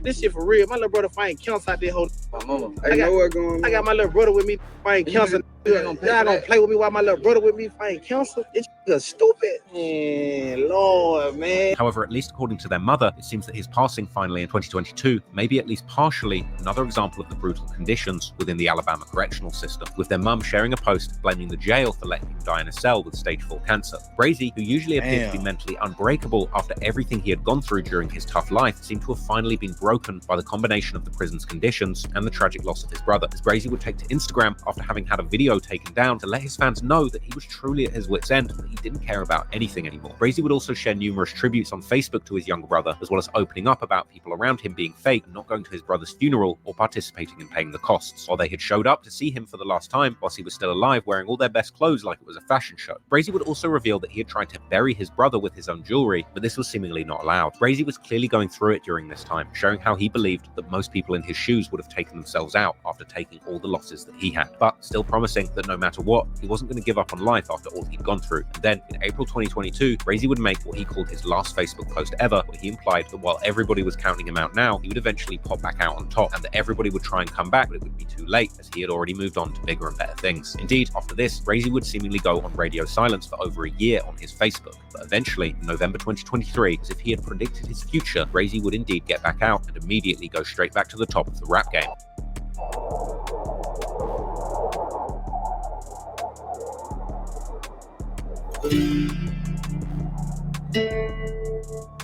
To the shock of many, in mid-November 2023, after having served about 2.5 years of his 13.5-year sentence, HoneyKomb Brazy was once again released early. Alabama's most dangerous rapper was back on the streets, and the buzz around his name was major. And soon, fans would get their first glimpse of the freshly released street star, with a much slimmer and sharper-looking Brazy wearing an ankle monitor, hopping out of a police car to greet his friends and family. Yeah, my what up, man? Yeah! Don't do that! Don't do that! Let it yeah! Oh, got this. Hey, no bro. Good up, man. What had to do that? Got this, man. They the freedom, baby. What up? Brazy would then almost immediately go live on Instagram to officially announce his return to his fans. However, Brazy's newfound freedom would get off to a rough start, as only a few days later he would be arrested yet again, with this newest charge being much more out of the ordinary, as he was apparently accused of indecent exposure to a corrections officer, with this crime allegedly taking place while he had still been locked up. Hey, I ain't gonna lie. Even though I remember all these events happening, just sitting up here watching it back and seeing how he get out, go back, get out, go back, get out, go back, get shot, get out, go back, get. This shit is depressing, man. This shit is depressing. Like, bro, it's no way I could be HoneyKomb Brazy and go to jail that many times, bro, and don't get out and do the right thing. Like, that shit will be depressing to every time you get out, you go right back. And like I said, I seen all these events happen when they happened in real time. But just sitting back, watching them and keep hearing back to back to back to back, this shit stressing me out. Like, this shit new. However, the arrest was short-lived, and only half an hour after turning himself in, Brazy would pay the bond and get right back out again. Mobile rapper HoneyKomb Brazy has been arrested for indecent exposure. Deputies say Brazy was arrested on marijuana charges back in 2021. While in custody, deputies say Brazy exposed himself to a corrections officer. He turned himself in today and was released on bond a half hour later. Once freed, Brazy would share his future plans on an Instagram story, saying that he had truly grown this time around and that now he was out, he was only interested in enjoying life, making money, and taking care of his loved ones. And he was apparently looking to end all of his unnecessary beefs that he had been embroiled in within Alabama, but still reminding everybody that if they were looking for it, he was ducking no smoke. However, apparently, this statement only applied to his beefs within Alabama, because when it came to the people outside of the state, it seemed that Brazy still wanted all the smoke. During his time locked up, Brazy had become increasingly disgruntled with his label, Rap-A-Lot, aka Mob Ties, connected with Houston street legend J. Prince Sr. and his son, J. Prince Jr. And HoneyKomb Brazy was apparently having issues with one artist in particular in their camp, Finesse 2 Times. Now, these two had previously been on good terms, with Brazy even shouting out 2 Times in his Rap-A-Lot anthem track, Dead People, where he hangs out with the record label head J. Prince Sr. in the music video and saying, Free 2 Times, a reference to the fact that at the time, Finesse 2 Times was locked up since a 2017 charge stemming from an armed altercation. Brazy had also shouted out Finesse 2 Times numerous times on social media, and the two appeared to be very close, with Brazy even seemingly willing to take on 2 Times' beef within the rap industry. For example, his beef with the rapper Moneybagg Yo that had been brewing for years. Yeah,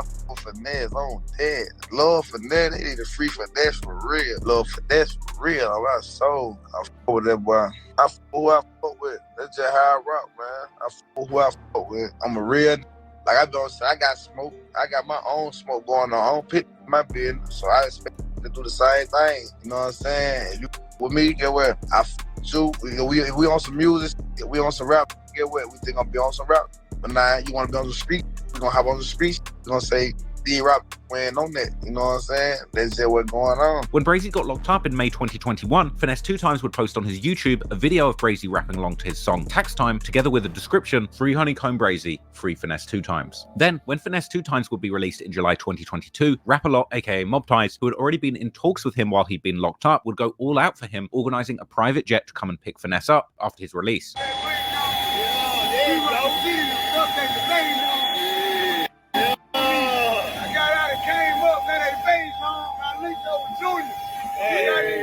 I'm going straight in.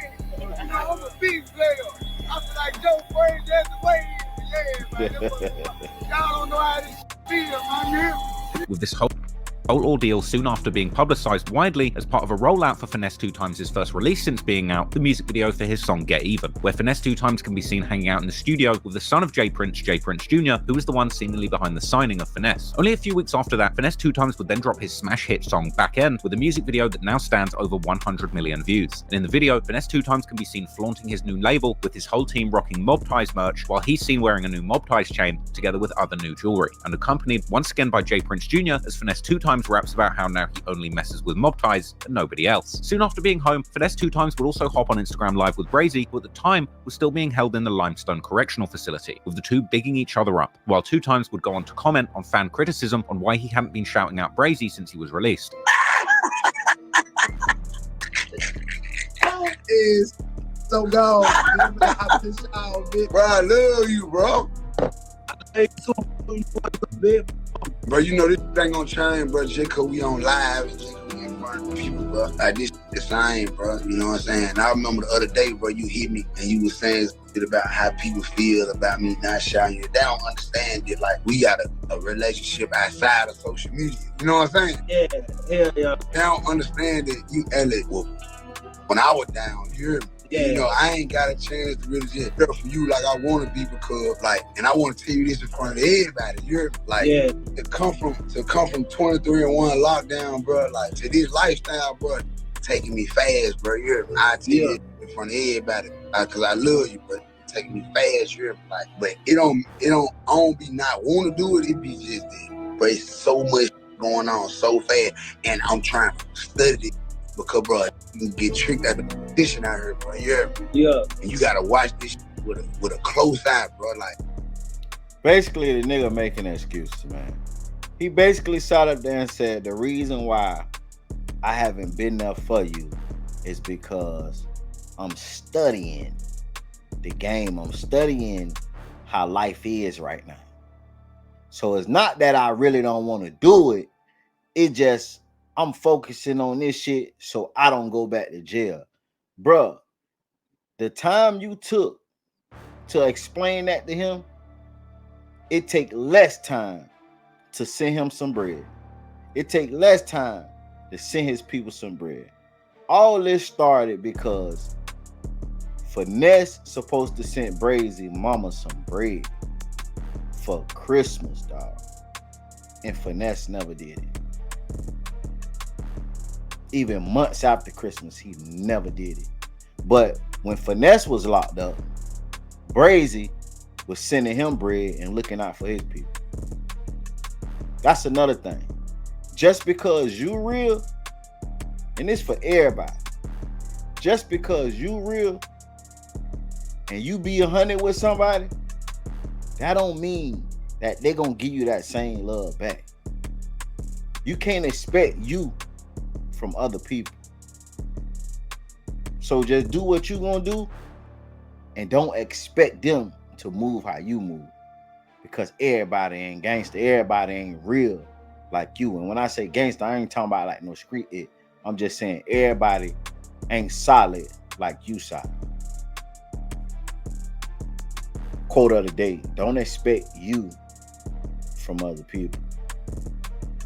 Like, you know what I'm saying? When you come home, I'm really gonna sit you down and really help you understand like how you gotta dissect, bro. Like, and you gotta digest. You know what I'm saying? Like, you can't just do this. You gotta do this and watch. Yeah, for sure. You just do this, bro. Like, you know what I'm saying? You gotta do this and watch. And by me being kind of held back, them 5 years kind of held me back. Like, I got some catching up to do. You know what I'm saying? Like, so I be having to watch. You know what I'm saying? Yeah. And really figure out what's going on, and not just in the streets and not just in the game for the rap industry, but around me too. It's brand new to me, so don't charge it to my heart, bro. I love you, bro. You can get whatever from me, cause when I was down, anytime you asked me for something, you were there for me, bro. You hear me? Yeah. So you know how I go, Brazy, real Lord, or you know it from the heart. You know what's up. I already know. So these two had all of this history and seemed to be on good terms, but then one day, suddenly, everything would change, and HoneyKomb Brazy would seemingly have a change of heart, taking to Instagram to air his grievances, seemingly implying that he wasn't getting back the same love that he'd been giving out 2 times when he was locked up, and saying that he was one of the main reasons that Finesse had signed to Mob Ties in the first place. Yet Brazy was still showing love to J Prince Sr., saying that he had kept it solid with him always, and was the reason that Brazy was still with the label. However, he would ultimately go on to drop a lot of shade on Rap-A-Lot Records, warning up-and-coming rappers from signing bad deals with labels. A few months later, someone from Brazy's inner circle would seemingly take to Instagram, further criticizing Rap-A-Lot for not supporting Brazy as they should have, even though Brazy had been nothing but loyal to them. The beef would then further escalate when Finesse 2 times would not only become part of Rap-A-Lot, aka Mob Ties, but would also join with Moneybagg Yo and his Bread Gang label, despite the fact that they were former ops, with Finesse 2 times even publicly taking responsibility for their past beef and squashing it. No matter what we went through, and I sat back and analyzed everything that we had man-to-man conversations about, came true, and I was like, damn, I was wrong. But time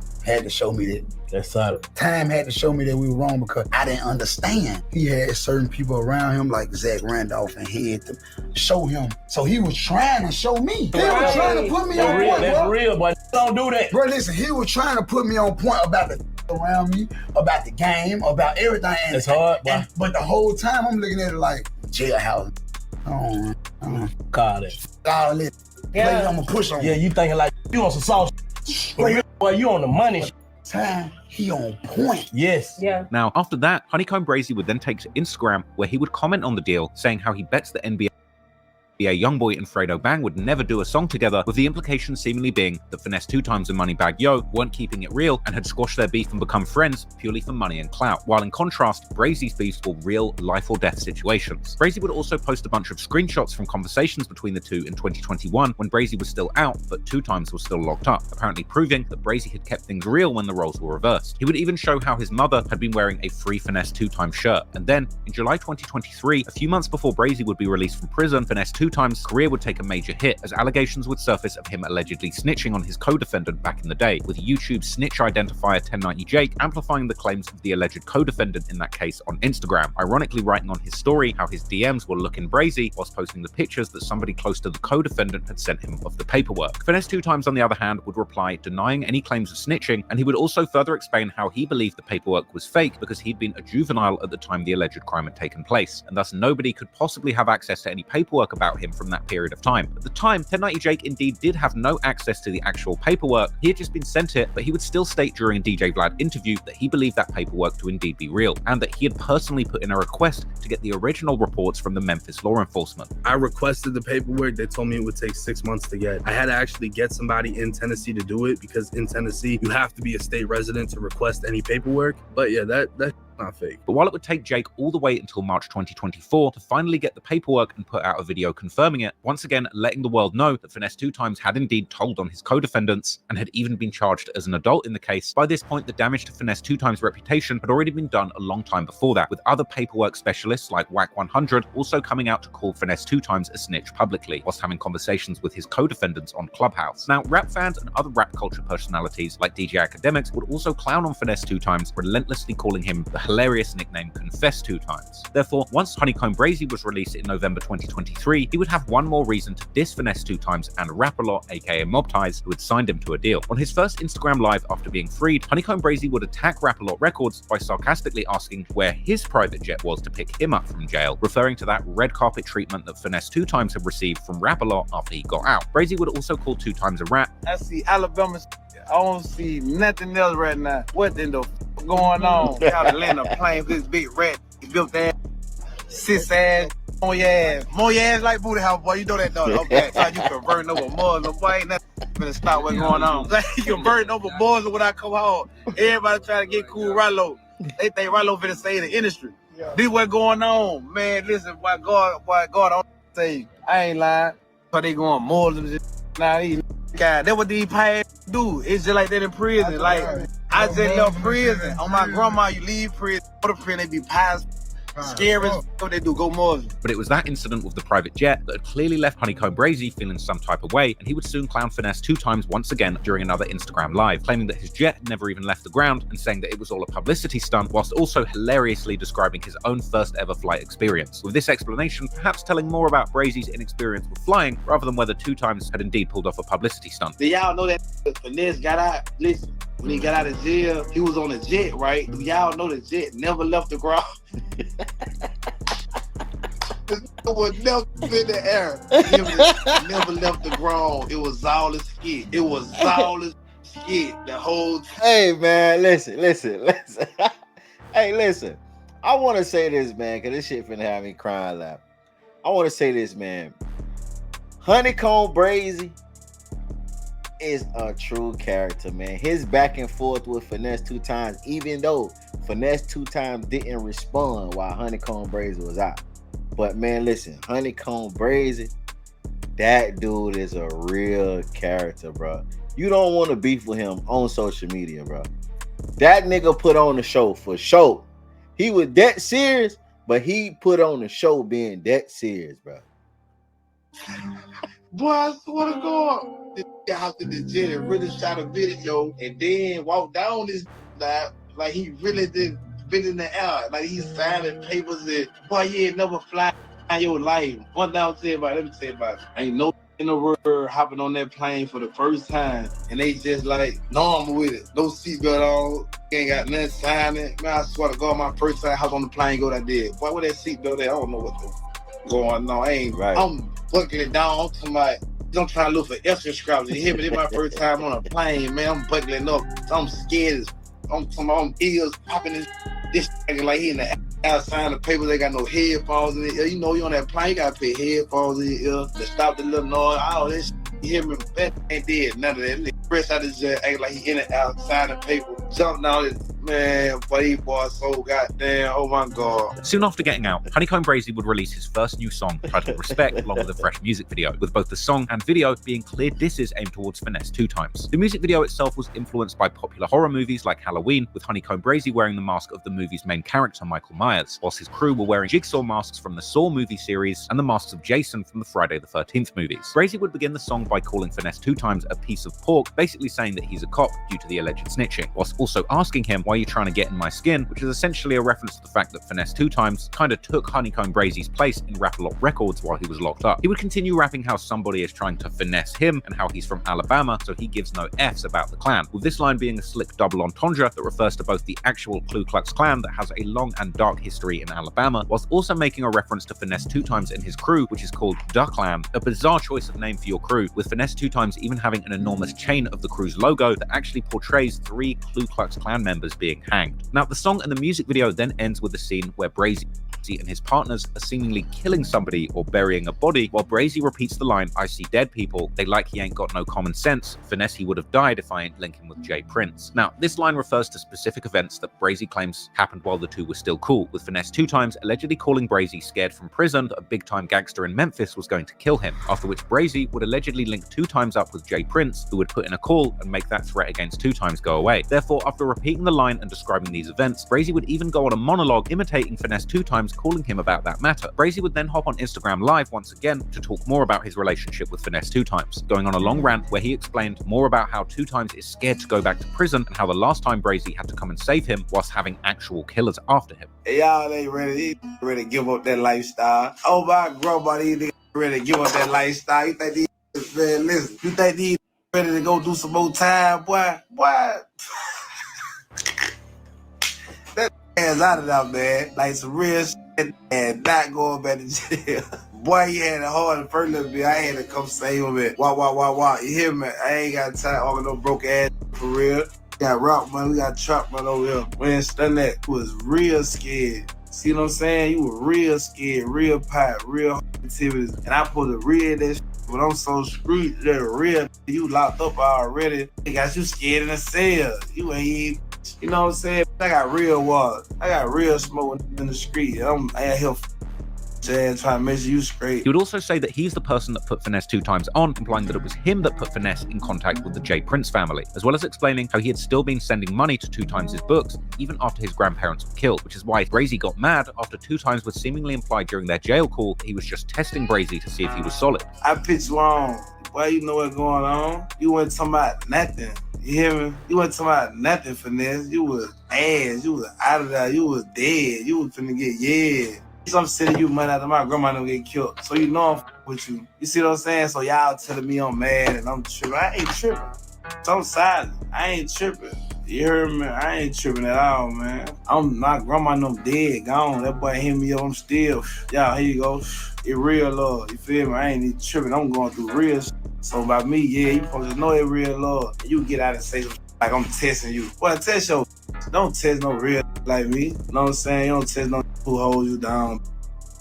You testing me. Boy, but y'all so funny. Brazy would also make fun of 2 times for getting liposuction surgery, something that Finesse's ex-girlfriend would reveal about him after a breakup, with both the girlfriend and Brazy clowning 2 times with the common trope in rap culture, claiming that any weight loss surgery for a man is essentially a male BBL, with Finesse 2 times responding to these allegations by humorously stating that when he pops back out, they're going to be calling him Finesse 2 Fine. And finally, Brazy would imply that his crew, RN4L, had ran into Jay Prince Jr.'s Mob Ties crew in a nightclub and that guns had been drawn, as well as saying that as long as Finesse 2 times is with the label, Brazy won't associate with Mob Ties. I swear to God, up on everybody. On my grandma grave, we went to test, we up on everybody, man. What did you talking about? This on my grandma, we in the club with the we up on everybody. Everybody, the Mob Ties, rapper like it really got real with me up there.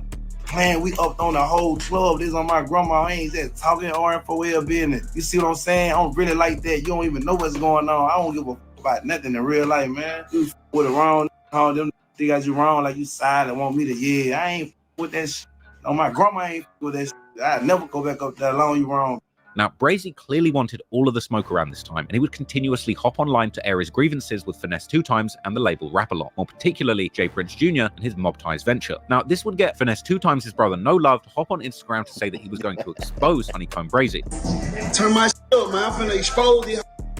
He would then explain how Brazy had indeed been putting money on Finesse 2 times' books while he was locked up, but he would call the amounts given petty, although they would seemingly count up to thousands of dollars, which he would think would go a long way in prison. He would then go on to claim that Finesse 2 times was going to return the favor once he was out, while Brazy was still locked up, but Brazy himself had apparently been too impatient, something that Finesse 2 times would take as an insult. So boom, so I guess he's supposed to send bro like 1,200, 15, some little pet ass. You heard me? You know what I'm saying? Bro was finna send him some little bread when he was locked up, but made it seem like bro owe him, like he come like, man, well, bro, you taking too long, bro. Like, bro about to send him something, bro, you taking too long, ooh, like, bro, or something. So bro said, so pay his debt. Strangely, he would then seemingly imply that Brazy was because he had sat on the back seat when he had been picked up from prison. Man, homie, you come home, jump in the back seat, in the seat. You jump in the back seat, in the middle. You ain't getting the front, none of that. These folks don't get no about you. You talking about your mama went out there, your changed on you. Listen, man, I'm finna break this down, man. He would also explain how he had in fact been messing with a girl from Alabama who lived on the same street as HoneyKomb Brazy's mother, saying how he had personally seen the bullet holes on Brazy's mother's house that resulted from the attacks of DD Southall shooters, and then going on to claim that Brazy had ran away to Birmingham whilst leaving his grandparents to die in Mobile. How you gonna come out of jail trying to get on some gangster shit, knowing you are like, come on, bro. I'ma tell you how my experience from the like, I used to look in Alabama, like her folks stayed like 2-3 houses down from his mama house. You see what I'm saying? I'm outside his mama house on the curb looking at the house. I see bullet holes in this shit. You see what I'm saying? Yeah, fool, them folks really sliding on you out there, fool. Yo ass went to Birmingham because you didn't want to go to Mobile. But them folks gonna stank your ass. Real talk, fool. Your grandma, your granddaddy dead, fool. You out here playing, fool. He would then say that he was going to smack Brazy before absurdly saying how he knew from the start that Brazy wasn't straight, before straight up admitting that Finesse 2 times had in fact finessed Brazy out of his money. Man, whoop your ass, bro. Gonna spank your ass, bro. You playing, then you playing games, you throwing threats out. You know what I'm saying? All that over some little money. I knew you weren't straight. You hear me? Man, you sent your little 1,200, your little 1,500, you got finesse, man. You know what I'm saying? You just like one of these ratchet, man, funky foot dragging, black feet ass out here. You reached out to a real man in jail on some group ass and talk your ass. Yeah. Now get it in blood. You talking about, yeah, talk your ass. Yeah, you got. Man, Finesse brother No Love is the goofy of the year, bro. He the goofy of the year. Right after that, Finesse crew put knots on his head like Martin got beat up when he fought that boxer, bro. Like, he the goofy of the year, bro. Like, you bragging about your brother being a shiesty wiggle. Like, that's crazy. That's crazy. Finesse most definitely owed Brazy, bro. He turned them on to mob ties, which caused them to get a deal. He looked out for him while he was in jail. And he put in work for Finesse while they was in jail. Come on, man. But you celebrating and you bragging about your brother finessing him. Memphis, that's how y'all get down? Let me know something. Yeah, finesse. Brazy wouldn't take long to respond, as he was hopping on lives constantly at this point, even going on live straight from the toilet, whilst commenting on how No Love's mob ties chains was in fact Brazy's old chain. Oh, really? No, you really. Man, oh, you got one mob tie chain on your neck that ain't even yours. That's my old chain, fool. You know that? Do you know that my old mob tie chain? Show me the back good. You ain't got a balk. You ain't got a balk. He would also say that if anyone ever tried to smack him, they're going to meet their end with their hands still in the air. Elbow, man, look, you gonna raise your, you gonna die like this. I swear you gonna die trying to smack me. I promise gonna be like dead. Soon you die like this. Then how you gonna die? Instead, Brazy would claim that his friend had in fact smacked J Prince Jr. so hard he had ended up anime style at the other end of the room, and that J Prince Jr. had apparently not retaliated in any way after the smack. On blood, this on my grade. I get on my knees right now. Bruh, this on my grandma grave. This on my dead little brother. This on like my grandma, my granddaddy. So I put it on J Prince. I put it on Senior. My little from Mississippi smacked the fuck out of Junior. Oh my grandma. Listen, you got that chain on, somebody smacking me. When I wouldn't shank him. I add a little shank on this. Junior came with that drunk like he all that. Whoa! Oh my grandma. Oh, we don't even play like that. Don't never do that. Get what Junior said?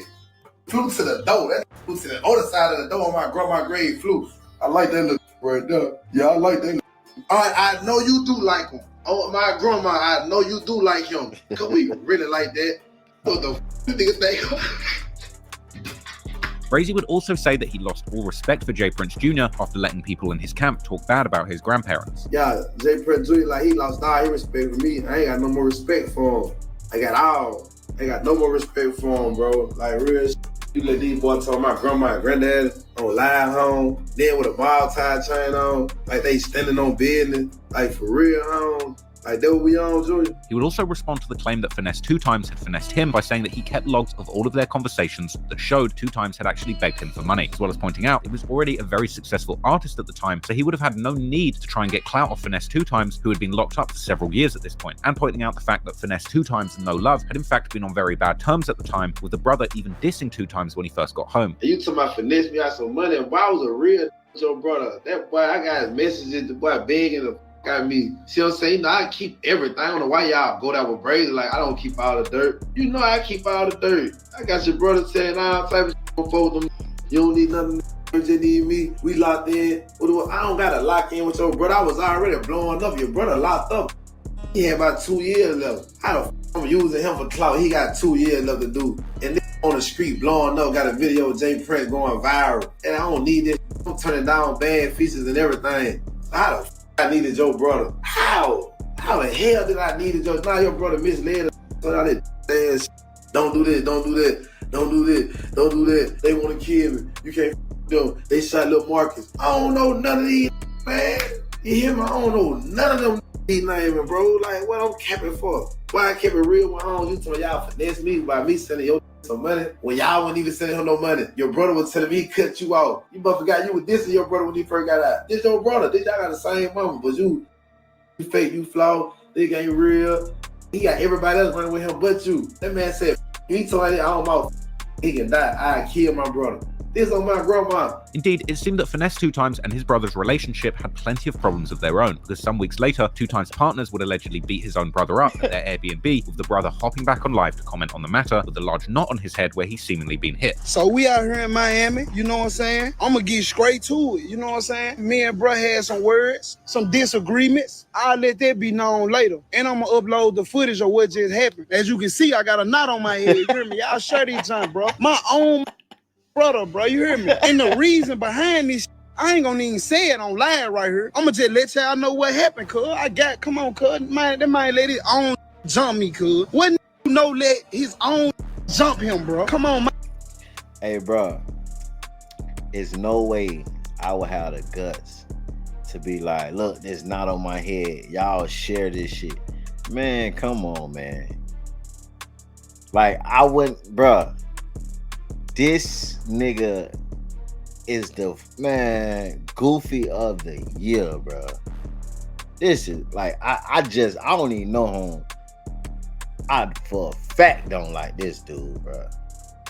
Man, this is grateful. Ain't no more F&G with me. Don't say nothing to me about no Finesse 2 Times. No, none of that shit, bro. I'm standing on it this time, bro. Meanwhile, Brazy had also been continuing to diss Jay Prince Jr., shouting out all of the poppin' Alabama rappers on his story, including No Cap and Rilo, that he had previously had problems with, saying that they don't need no record labels. Seemingly staying true to his earlier conviction of not getting into beefs with other Alabama rappers, whilst also telling Jay Prince Jr. to pull up and that he was going to smack his whole head off. Now, it seems that things were increasingly escalating towards a real confrontation that could get somebody hurt. Moreover, HoneyKomb Brazy's beefs between his label were getting him into altercations with other people close to him, like one of his main cameramen, Cash Jundi, who was behind many of his latest music videos, with the two gathering millions and millions of views together, as at the time, Brazy was truly on the run of a lifetime when it came to his music career during this period. However, Brazy was getting frustrated, as according to him, the label was only sending him beats and cameramen, but no money that everyone else was seemingly making off his music. And this frustration would then seemingly boil into a real-life altercation, where Brazy would punch one of the people in the production team while taking off with Jundi's camera. I'm sweet. Listen, I just had to knock him out on deck on my grandma grades that dropped me. Like, I don't even play like that.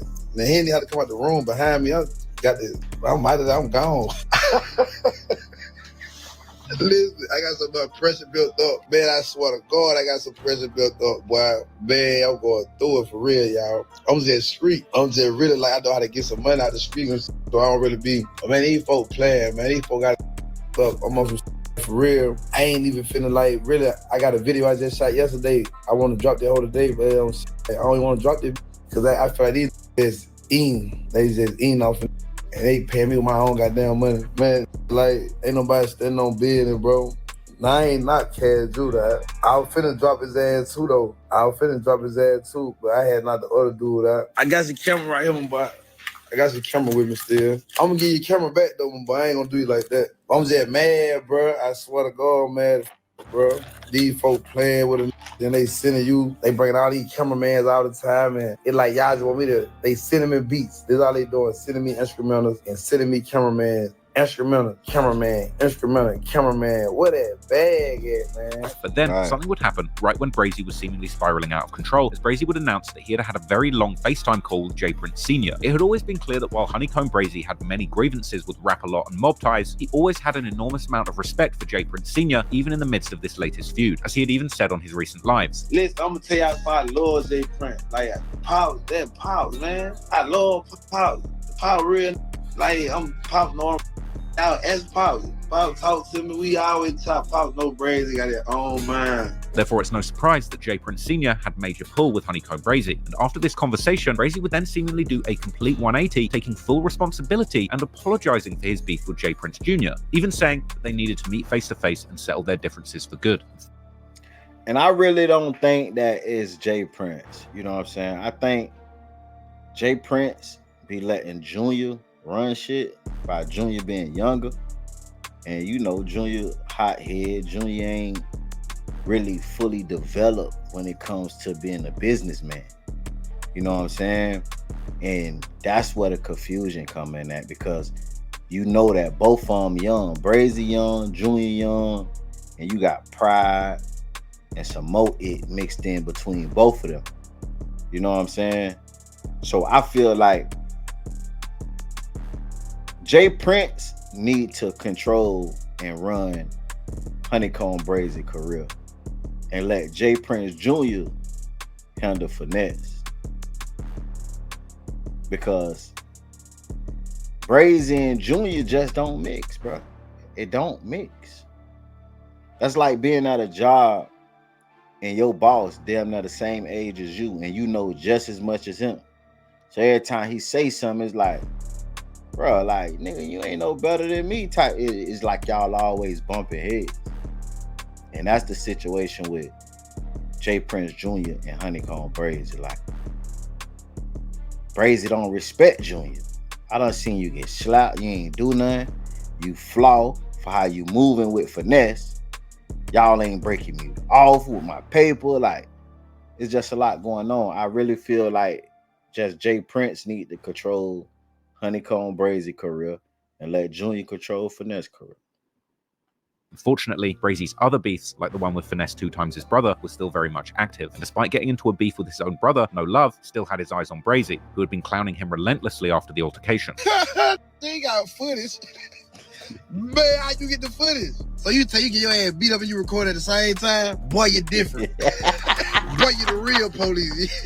You is the real deal. No Love was also likely seeing all the recent media attention around their beef being a way for him to launch his own rap career. And so he would drop his own diss song towards HoneyKomb Brazy titled I Want Blood. The video begins with large text on screen reading Mobile, Alabama, 5:55 p.m. It then cuts to a man being carried to a potential grave in a forest, the clear implication being that the man being carried is HoneyKomb Brazy. And the theme of the music video is likely a reference to Brazy's music video for his 2 times diss song titled Respect, which also features Brazy and his crew seemingly killing a man in a forest. Later in the video, No Love can be seen eating a HoneyKomb brand cereal, a clear reference to Brazy, who himself has posted pictures of these cereals numerous times, with the front album cover for his HoneyKomb Hideout project even portraying a cereal box. Now, the reception for the song would be generally pretty good, with many people being surprised at just how good Finesse 2 times his brother was at rapping, but Brazy wasn't impressed, once again clowning No Love during his many Instagram lives. Boy, they have no milk. Don't blow for real, though. Then you keep on handling yourself on the internet. Then you ate the cereal for real. Really eating the cereal. Eat prop cereal. Ooh, better eat prop cereal and everything. This different. Boy, you different though, Lord. Boy, you different. Like, you about, I swear to God, I throw you something, bro. Like, on some real, you ain't gotta be living like that, bro. In retaliation to this, No Love would pull a very bold move, considering Brazy's reputation. HoneyKomb Brazy's mother had been living in Houston at the time, but this was not supposed to be public knowledge. Yet somehow, No Love would run into Brazy's mother, capturing their encounter on video. No Love would claim that his intention was to meet Brazy's mother and squash the beef between their camps, showing that all is love. He would therefore approach Brazy's mother with open arms, with the two being seen exchanging a hug. How you doing, ma, dude? What's up with it? Come on, you know what's going on, ma, dude. Let me give you a hug. Hold on. What's wrong with these folks, man? What's wrong with them, man? Come on, man. Stop playing, man. I ain't gonna lie, man. Let me walk these tears, man, cause every time Brazy talk that it, man, that shit be having me laughing like a motherfucker, man. But I ain't gonna lie. What No Love did was showing him that, look, bro, your family could get touched, your mama can get touched, but he did it without saying it and tried to be like, oh, I'm showing her love. I posted that video on my TikTok and that motherfucker did like 400,000 views, and a lot of people from Mobile spoke out about that situation, and they felt the same way I felt, that No Love was saying, you doing all this, but your mama can be touched. You feel what I'm saying? But he just played it like, what's up, mama? Give me some love, like, you know what I'm saying? I really feel like No Love was wrong for doing that, though. I feel like he was wrong for filming that. You know what I'm saying? Like, you don't play with nobody, mama. You don't play with nobody family, for real. He just lost his grandma and his granddaddy. Feel what I'm saying? But hey, you gotta think about it, man. Brazy a fool on that internet, man. Brazy had the whole world laughing at that dude, man. So you know, hey, they playing dirty. It's all good, you hear me? It's all good, you hear me? That's all I want to say, you hear me? It's all good, man. Do you hear me? Yeah, it's all good. However, in reality, this was obviously a way of No Love to show HoneyKomb Brazy that he knew where his mother was and that she was in a vulnerable position, which would become obvious in the way that he would then describe their meeting on social media, even clowning Brazy for having his mother driving a box Chevy and staying in a hotel, while then ironically stating how their problems had been cleared. Many fans would share the sentiment that No Love was playing a very dangerous game at this point, especially given what happened to HoneyKomb Brazy's grandparents, with any threat towards his family likely causing Brazy to go crazy. Brazy's mother would then go on live herself, explaining the altercation and saying that No Love didn't do anything extra and had only been friendly during that interaction. When I go to the store, the first person I'm gonna be on, I know I'm gonna be on camera, on live, all that shit. I go straight to the store.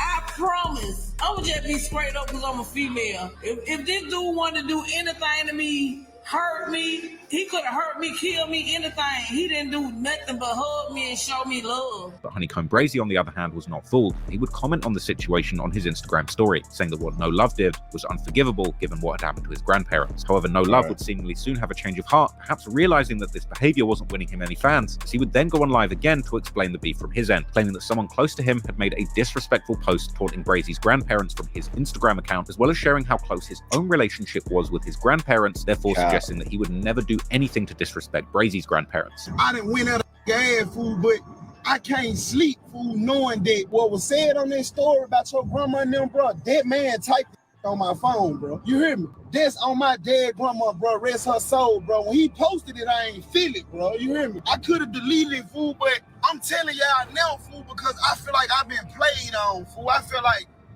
use me, fool. Like, don't even with me. I don't care if I got no security out here or flush me out here, like these facts, bro. But while all this beef was going, so he basically saying he let his homeboy type and disrespect Brazy grandparents, but then he realized that his homeboy ain't around while he out in these streets and he ain't got no security, so he feel like his homeboy just used him to amp up the beef and etc. and left him out the security list with no help. Like, so he basically said he apologized because he realized that he ain't got no help out here in these streets if somebody wanted to do something to him. Man, this shit crazy. I told you, he the goofy of the year, man. was going on, Brazy continued racking up millions of streams, and there was even rumors that he had signed a deal with Birdman and Cash Money Records, as the two were seen spending time together. They would even do a song together called Dis Dat. Unfortunately though, just about a month after being freed and releasing back-to-back singles, all garnering millions of views, things would once again come crashing down on HoneyKomb Brazy. And I just want to clear the air on that too. I seen somebody comment in my comment section on the video that I did about Brazy, and they were saying that Brazy signed with Birdman. Nah, that ain't the case, man. Brazy did not sign with Birdman. Birdman came in and said it himself. He said basically he just want to guide the dude. He ain't gonna step on Prince's toes. He just want to take Brazy up under his wing and guide him. Something similar to what he did with Young Thug and Rich Homie Quan. You feel what I'm saying? I'm gonna break you off. Just drop a couple songs up under me, and I'm gonna break you off. They don't be record deal signings. It be like projects. You feel what I'm saying? So no, HoneyKomb Brazy is not signed with Birdman.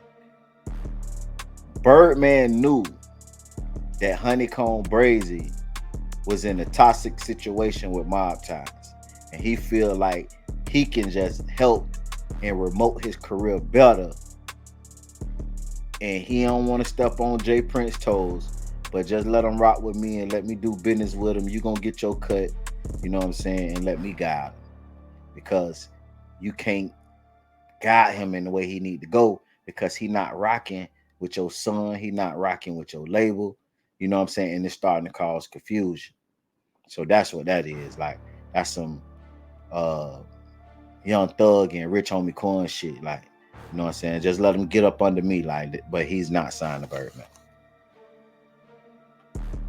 Brazy, as another serious case would land, only this time things would get federal.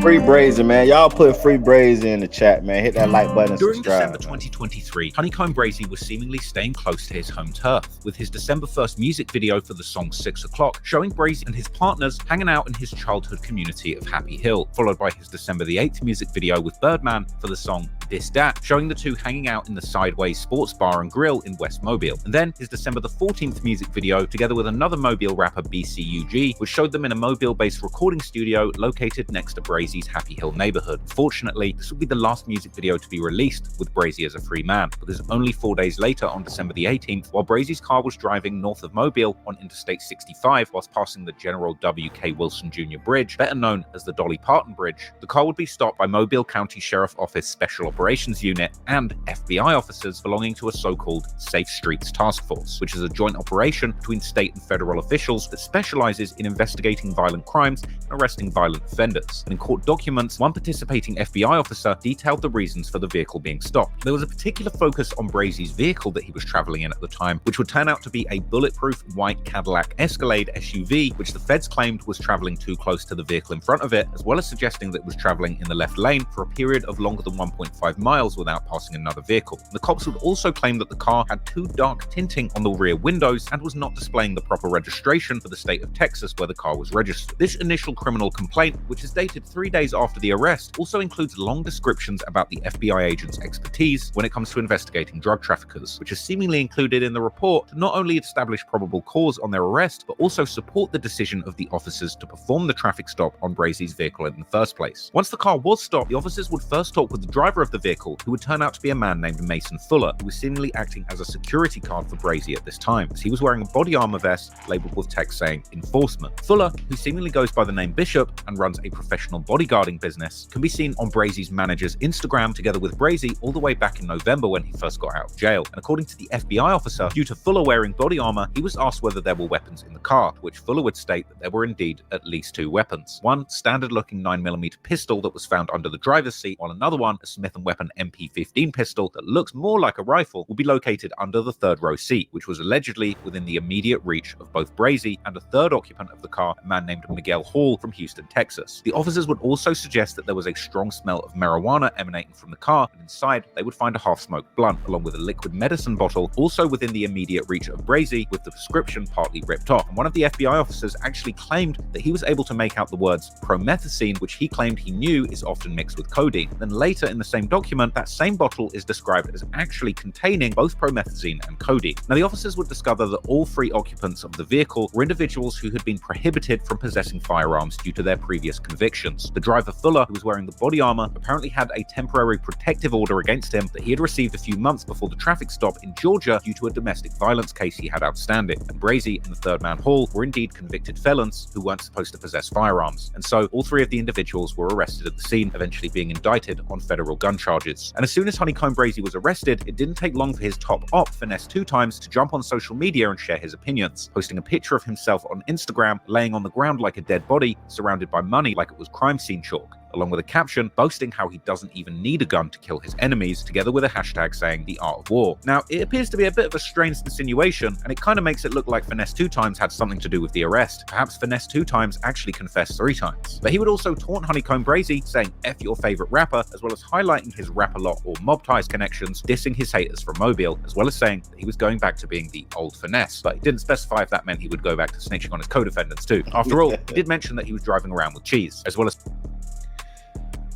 the whole time HoneyKomb Brazy was taking shots at Finesse. Finesse never responded.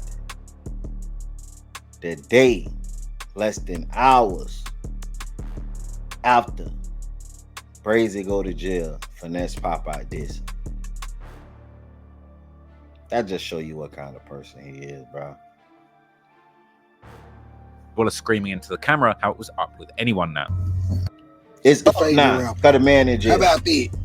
Hey, nah. All decide though. All decide. Hey, bro got a bond, man. What's bro bond, bro? Hey, if he ain't got no bond, bro, hey, I'm gonna send my lawyer your way, bro. I want you to touch back down for so we can have some fun. Hey, look, don't start calling my phone now.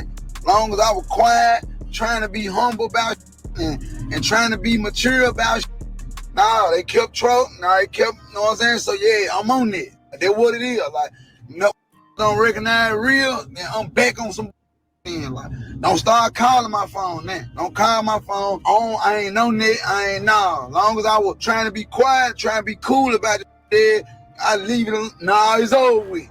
Yeah, it's dead. Yeah. Talking about however you feel, that's what it is. From now on, any feel like Finesse 2 Times said this, or any mad about me, any owe me some money, yeah, it's up. You talking about it's dead. From now on. It's up now that Brazy is in jail. But you ain't wanted to be up when the man was free.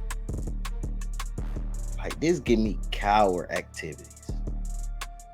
While the man was free and trying to link and pull up on you, you ain't say nothing. But now the man in jail, it's up, it's that, yeah.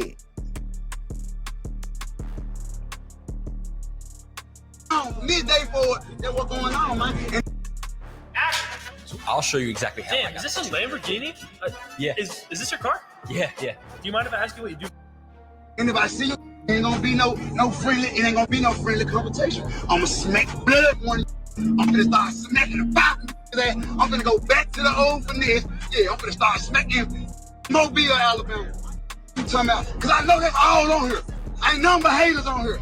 Ain't none but Mobile, Alabama haters on here. Stay out my shit. Sipping ass. You talking about? Yeah, man. And I'm riding around with this cheese on me. And I've got security in the front of the back of me. And I'm moving proper. Yeah, I might make my little young knock you out for $1,000. All type of thing. Yeah.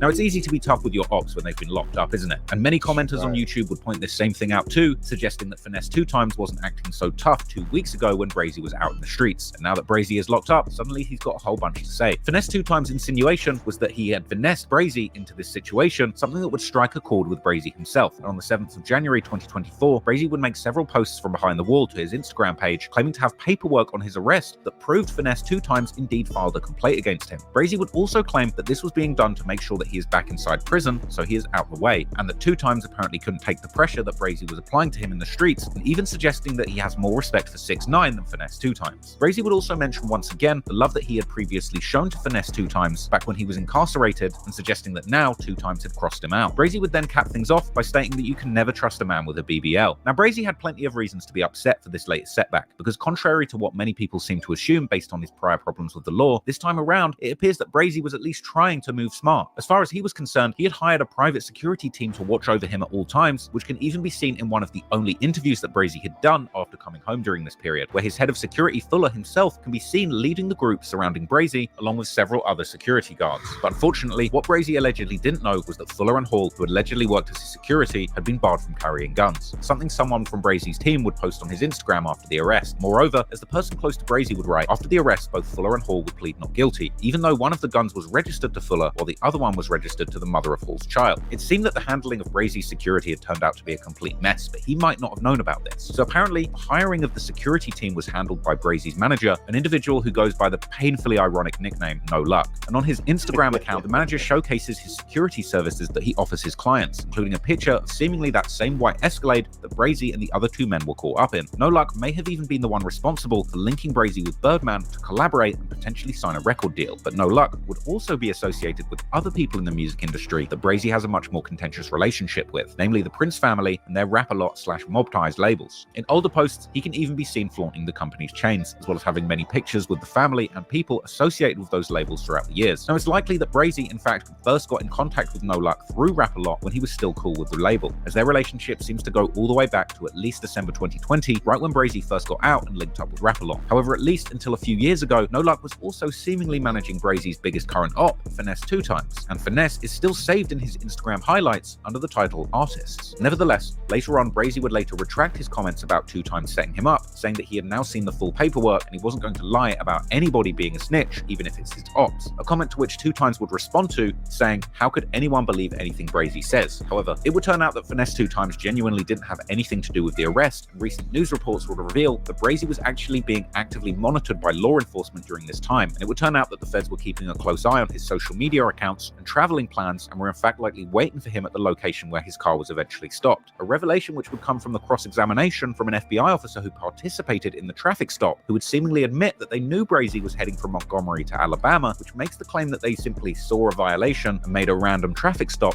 seem pretty questionable. Fisher would also absurdly claim that it didn't matter that the two other men were hired as security because they were all barred from having guns, with this explanation sidestepping the important question of whether or not Brazy actually knew that the people running his security weren't allowed to have guns. Arguably, if it could be proven that Brazy genuinely was not aware that his hired security had been negligent and not told him they were barred from carrying weapons, he personally may have a defense, but that's going to be hard to prove, especially without telling. Meanwhile, with all of this going on, HoneyKomb Brazy's mother would share her heartbreak on social media, pointing out the incredible fact that Brazy hadn't even been out for a month before this whole ordeal went down and he got hauled back to jail. Ultimately, today, HoneyKomb Brazy is still sat in jail awaiting a resolution on these charges. It's an unfortunate story that seems to happen too often nowadays in the modern gangster rap world. Rappers who are so street, they really need to protect themselves, but those efforts to protect themselves often end up attracting the attention that winds them back in trouble in the first place. Over the course of this story, it seems that HoneyKomb Brazy has been one heartbreak and loss on a scale that I've never witnessed in a rap story ever before. I've seen countless rappers lose friends and loved ones to the streets, but never their grandparents. And perhaps it says something about how crazy and stubborn Brazy was in the streets to attract such viciousness from his rivals, or perhaps it says more about just how dark and treacherous the streets of Mobile, Alabama can really be. Arguably, the shadow of racism, inequality, and systemic underinvestment in the city's black community led to those people within these communities suffering disproportionately. Perhaps had HoneyKomb Brazy not grown up in Happy Hill, his life might have worked out completely differently. At the same time, that pressure ultimately makes diamonds, and in spite of going through some of the most painful losses you could possibly imagine, Brazy has still managed to come out the other side, not just living, but thriving as one of the state's most buzzing rap prospects. And if ultimately he's allowed to enjoy his freedom just one more time, I'm certain that Brazy will have an opportunity to go down as one of the greatest artists in the gangster rap genre. I truly hope that he gets that opportunity at freedom, and if he ever does touch the streets again, I pray that this time he can stay safe and put his wholehearted focus on the one thing that will save him from the treacherous streets of Mobile, his talent for music and telling his story, because it's got to be by far one of the craziest stories the rap game has ever heard. I enjoyed learning about him, and I'll be rooting for him when he gets out, and I hope that you'll be doing the same. But until then, I've been Traplord Ross. Thanks so much for watching. Peace. Hey man, y'all make sure y'all go over there and subscribe to Traplord Ross. I'm pretty sure y'all already is. But this right here, man, I ain't gonna lie. Like I said, I have seen every event that took place in real time, and just sitting back watching it again, step by step, that shit depressing, bro. That shit depressing. Free Brazy, man. Free Brazy. Holmes been through a rough life, and most definitely he got what it takes to be one of the biggest artists in the game. We're gonna see what he do with this second chance. Y'all already know, man. He's supposed to be getting out soon. I think November, allegedly. He's supposed to be getting out in November. But we're gonna see what happens, man. Y'all make sure y'all hit that like button, comment, subscribe, turn on all post notifications, man. I appreciate y'all for watching. You wake up, you need to promote your company. Every day you wake up, you need to promote your brand. A lot of people don't like to pay for promotion. Well, guess what? You need to turn into a promoting guru. Marketing is the #1 key to success. A lot of people is not making it in life when it comes to company businesses or music or talent, whatever it is, a product you selling, whatever it is, because not enough people have seen or know you exist. You can have the best product in the world. You could be the best rapper in the world. You can have the best company in the world. But if we don't know you exist, how can we engage? You need to put it in their face every day. You post it every day. I don't care if you get 1 like, post it again, post it again, post it again. They either gonna unfollow you or they gonna engage. If I see something come across my phone 5, 6 times, I'm gonna eventually tap on it to see what it's about. Marketing, promoting is the key to success. Y'all better get to it. Music 101.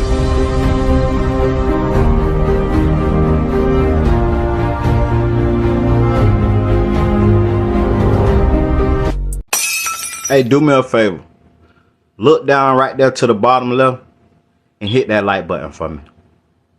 Hit that like button right there.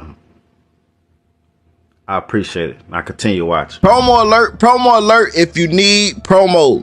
DM me on Instagram at music101CEO.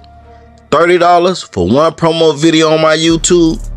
$50 for 3 promo videos on my YouTube, $70 for 6 promo videos on my YouTube, and $130 for 12 promo videos on my YouTube channel.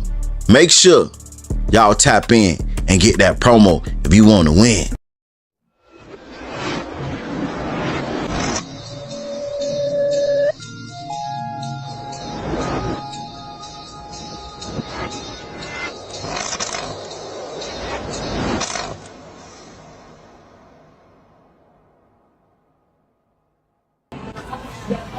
Music. Thank you, Music 101 CEO. Thank you, baby.